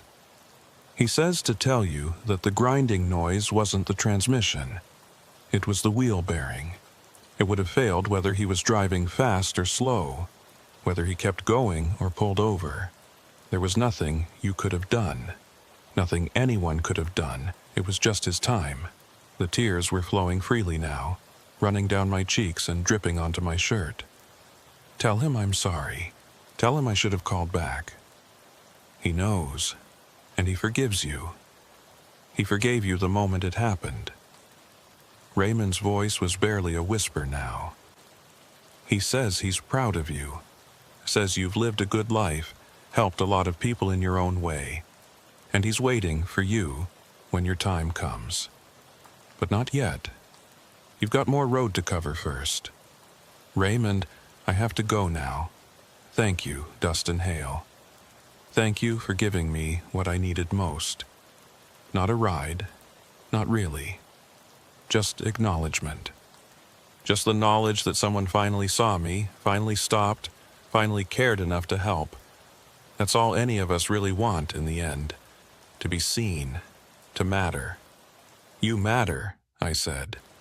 "Your life mattered. Your death mattered. You mattered. I know that now. Finally, I know." The temperature returned to normal, suddenly, all at once. The frost on the windshield melted away, running down the glass in small rivulets. The weight in the passenger seat lifted, and I felt the presence beside me dissipate like morning mist. And I knew, without looking, that Raymond was gone. But before he left completely, I heard one last whisper, so faint I almost missed it. "Tell Rachel I loved her. Tell her I tried to come home. I will," I promised. "I'll tell her." I sat there on the shoulder for a long time, just breathing, just processing. Then I pulled out my phone and called my sister. It was late, almost 1 in the morning, but she answered on the 3rd ring. "Dustin, what's wrong?" "Nothing's wrong," I said. I wanted to say I'm sorry about Jake, about not being there when he needed me." She was quiet for a moment. "That was over 20 years ago. We've talked about this. It wasn't your fault. I know, but I needed to say it again. I needed you to know that I'm sorry. I know you are. And Jake knew you were too. He never blamed you, Dustin. None of us did." After I hung up, I sat there for a while longer, staring out at the empty desert. The truck's engine hummed quietly, and somewhere far off I could hear a coyote howling. The sound was lonely and wild, and it seemed to echo the way I felt inside. I thought about Raymond, about how he'd spent 32 years waiting for someone to acknowledge him. 32 years of being invisible, being ignored, being left behind. And I thought about Jake, about that voicemail I'd never returned, about how he'd died alone on this same highway, The guilt had been with me for so long it felt like part of my DNA now, but Raymond's words stayed with me. Forgiveness starts with forgiving yourself. Maybe it was time to try. I pulled up my phone and opened my email. I typed slowly, hunting and pecking on the small keyboard. "Dear Rachel Kowalski," I wrote. "You don't know me, but I think I met your father tonight." I told her everything. About seeing Raymond on the highway, about giving him a ride, about how he'd finally found peace after 3 decades of waiting. I didn't expect her to believe me. I didn't even know if the email would reach her, if she still used the address I'd found in my research. But I needed to tell someone. Needed to make his story real in a way that went beyond just my own memory. I sent the email and started the truck. The road north to Reno looked the same as it always had, just a ribbon of asphalt cutting through the darkness. But it felt different somehow. Lighter, like something heavy had been lifted. The next morning, after I'd made my delivery and checked into a motel for some sleep, I got a response. "My mother told me about my father's death," Rachel had written. "She said he died trying to get home to us, that he got lost in the desert and no one stopped to help him. I've hated this highway my whole life because of that. Hated every driver who might have passed him by. But if what you're saying is true, if he finally found peace, then maybe I can start to let go of that hate. Thank you for stopping. Thank you for being the one who finally helped him." I read her email 3 times, tears blurring my vision. Then I closed my laptop and tried to sleep. That was 3 months ago now. Since then, I've driven US 95 maybe a dozen times, always watching for Raymond, always half expecting to see him standing on the shoulder with his thumb out. But he's never appeared again. The highway looks normal now, just another stretch of road through the Nevada desert. I did make one change, though. I started carrying emergency supplies in my truck. Water bottles, blankets, a first aid kit, flares. And I put a new sticker on my CB radio, right where I can see it every time I reach for the mic. It says, "Stop for the stranded. Call for help. Be the one who answers." I still don't pick up hitchhikers. Some rules exist for good reasons and the world is still a dangerous place, but I do stop for people who are clearly in trouble. Broken down cars, accidents, anyone who looks lost or afraid. I stop, I stay at a safe distance, and I make sure help is on the way before I leave. Last week, I pulled over for a family whose minivan had overheated outside of Beatty. Dad, Mom, 3 kids, all of them looking worried and hot. I gave them water while we waited for the tow truck, let the kids sit in my air-conditioned cab. The father tried to give me money, but I waved him off. "Just pay it forward," I told him. "Next time you see someone who needs help, be the one who stops." He promised he would. I think about Raymond sometimes, late at night when I'm driving through empty country. Wonder if he found his brother David on the other side, if they're together now after all these years of being separated by death and distance. Wonder if Jake was there too, waiting to tell me that everything was forgiven, that I'd done enough penance. I like to think they are. I like to think that wherever Raymond went when he left my truck that night, it was somewhere warm and full of light, somewhere he could finally rest after 3 decades of wandering. And I think about what he taught me, that the ghosts we carry aren't always supernatural. Sometimes they're made of guilt and regret, of all the times we should have helped but didn't, all the moments we chose fear over compassion. Those ghosts can haunt us just as surely as any spirit, can weigh us down and follow us for years. But they don't have to be permanent. Forgiveness is possible. Redemption is possible. Sometimes all it takes is one act of kindness, one moment of choosing to stop instead of driving past. I carry that knowledge with me now, every time I get behind the wheel. Every mile I drive, every person I pass. I remember Raymond standing in my headlights, asking for the one thing he'd been denied for 32 years. A simple act of human kindness. A ride home. I haven't seen Raymond since that night. Haven't seen any hitchhikers on US 95, real or otherwise. The highway looks normal now. Just another stretch of road through the desert. But I carry Raymond's story with me. Carry the knowledge of what he went through, dying alone because people chose not to stop. And I think about Jake. About that voicemail I never returned. About all the ways we fail each other without meaning to. I still don't pick up hitchhikers. The risk is too real, the world too dangerous. But I do call in every stranded motorist I see. Every person standing on the side of the road looking lost or afraid. I report them to Highway Patrol, make sure someone comes to help. Because I learned something that night. I learned that the ghosts we carry aren't always the ones who died. Sometimes they're the ones we left behind. The people we could have helped but didn't. And those ghosts, the ones made of guilt and regret, they can haunt you just as surely as any spirit. Raymond Kowalski died on April 12, 1992, on US 95 in Nevada. His body was found 3 days later by a road maintenance crew. He was 34 years old. His daughter was born 2 months after his death. His wife named her Rachel, the name they'd picked out together. I know this because I looked him up after that night. Found his obituary online, found news articles about his death. It was all real. He was real. And he'd been waiting for 32 years for someone to stop. I'm just glad I finally did, even if it was 32 years too late.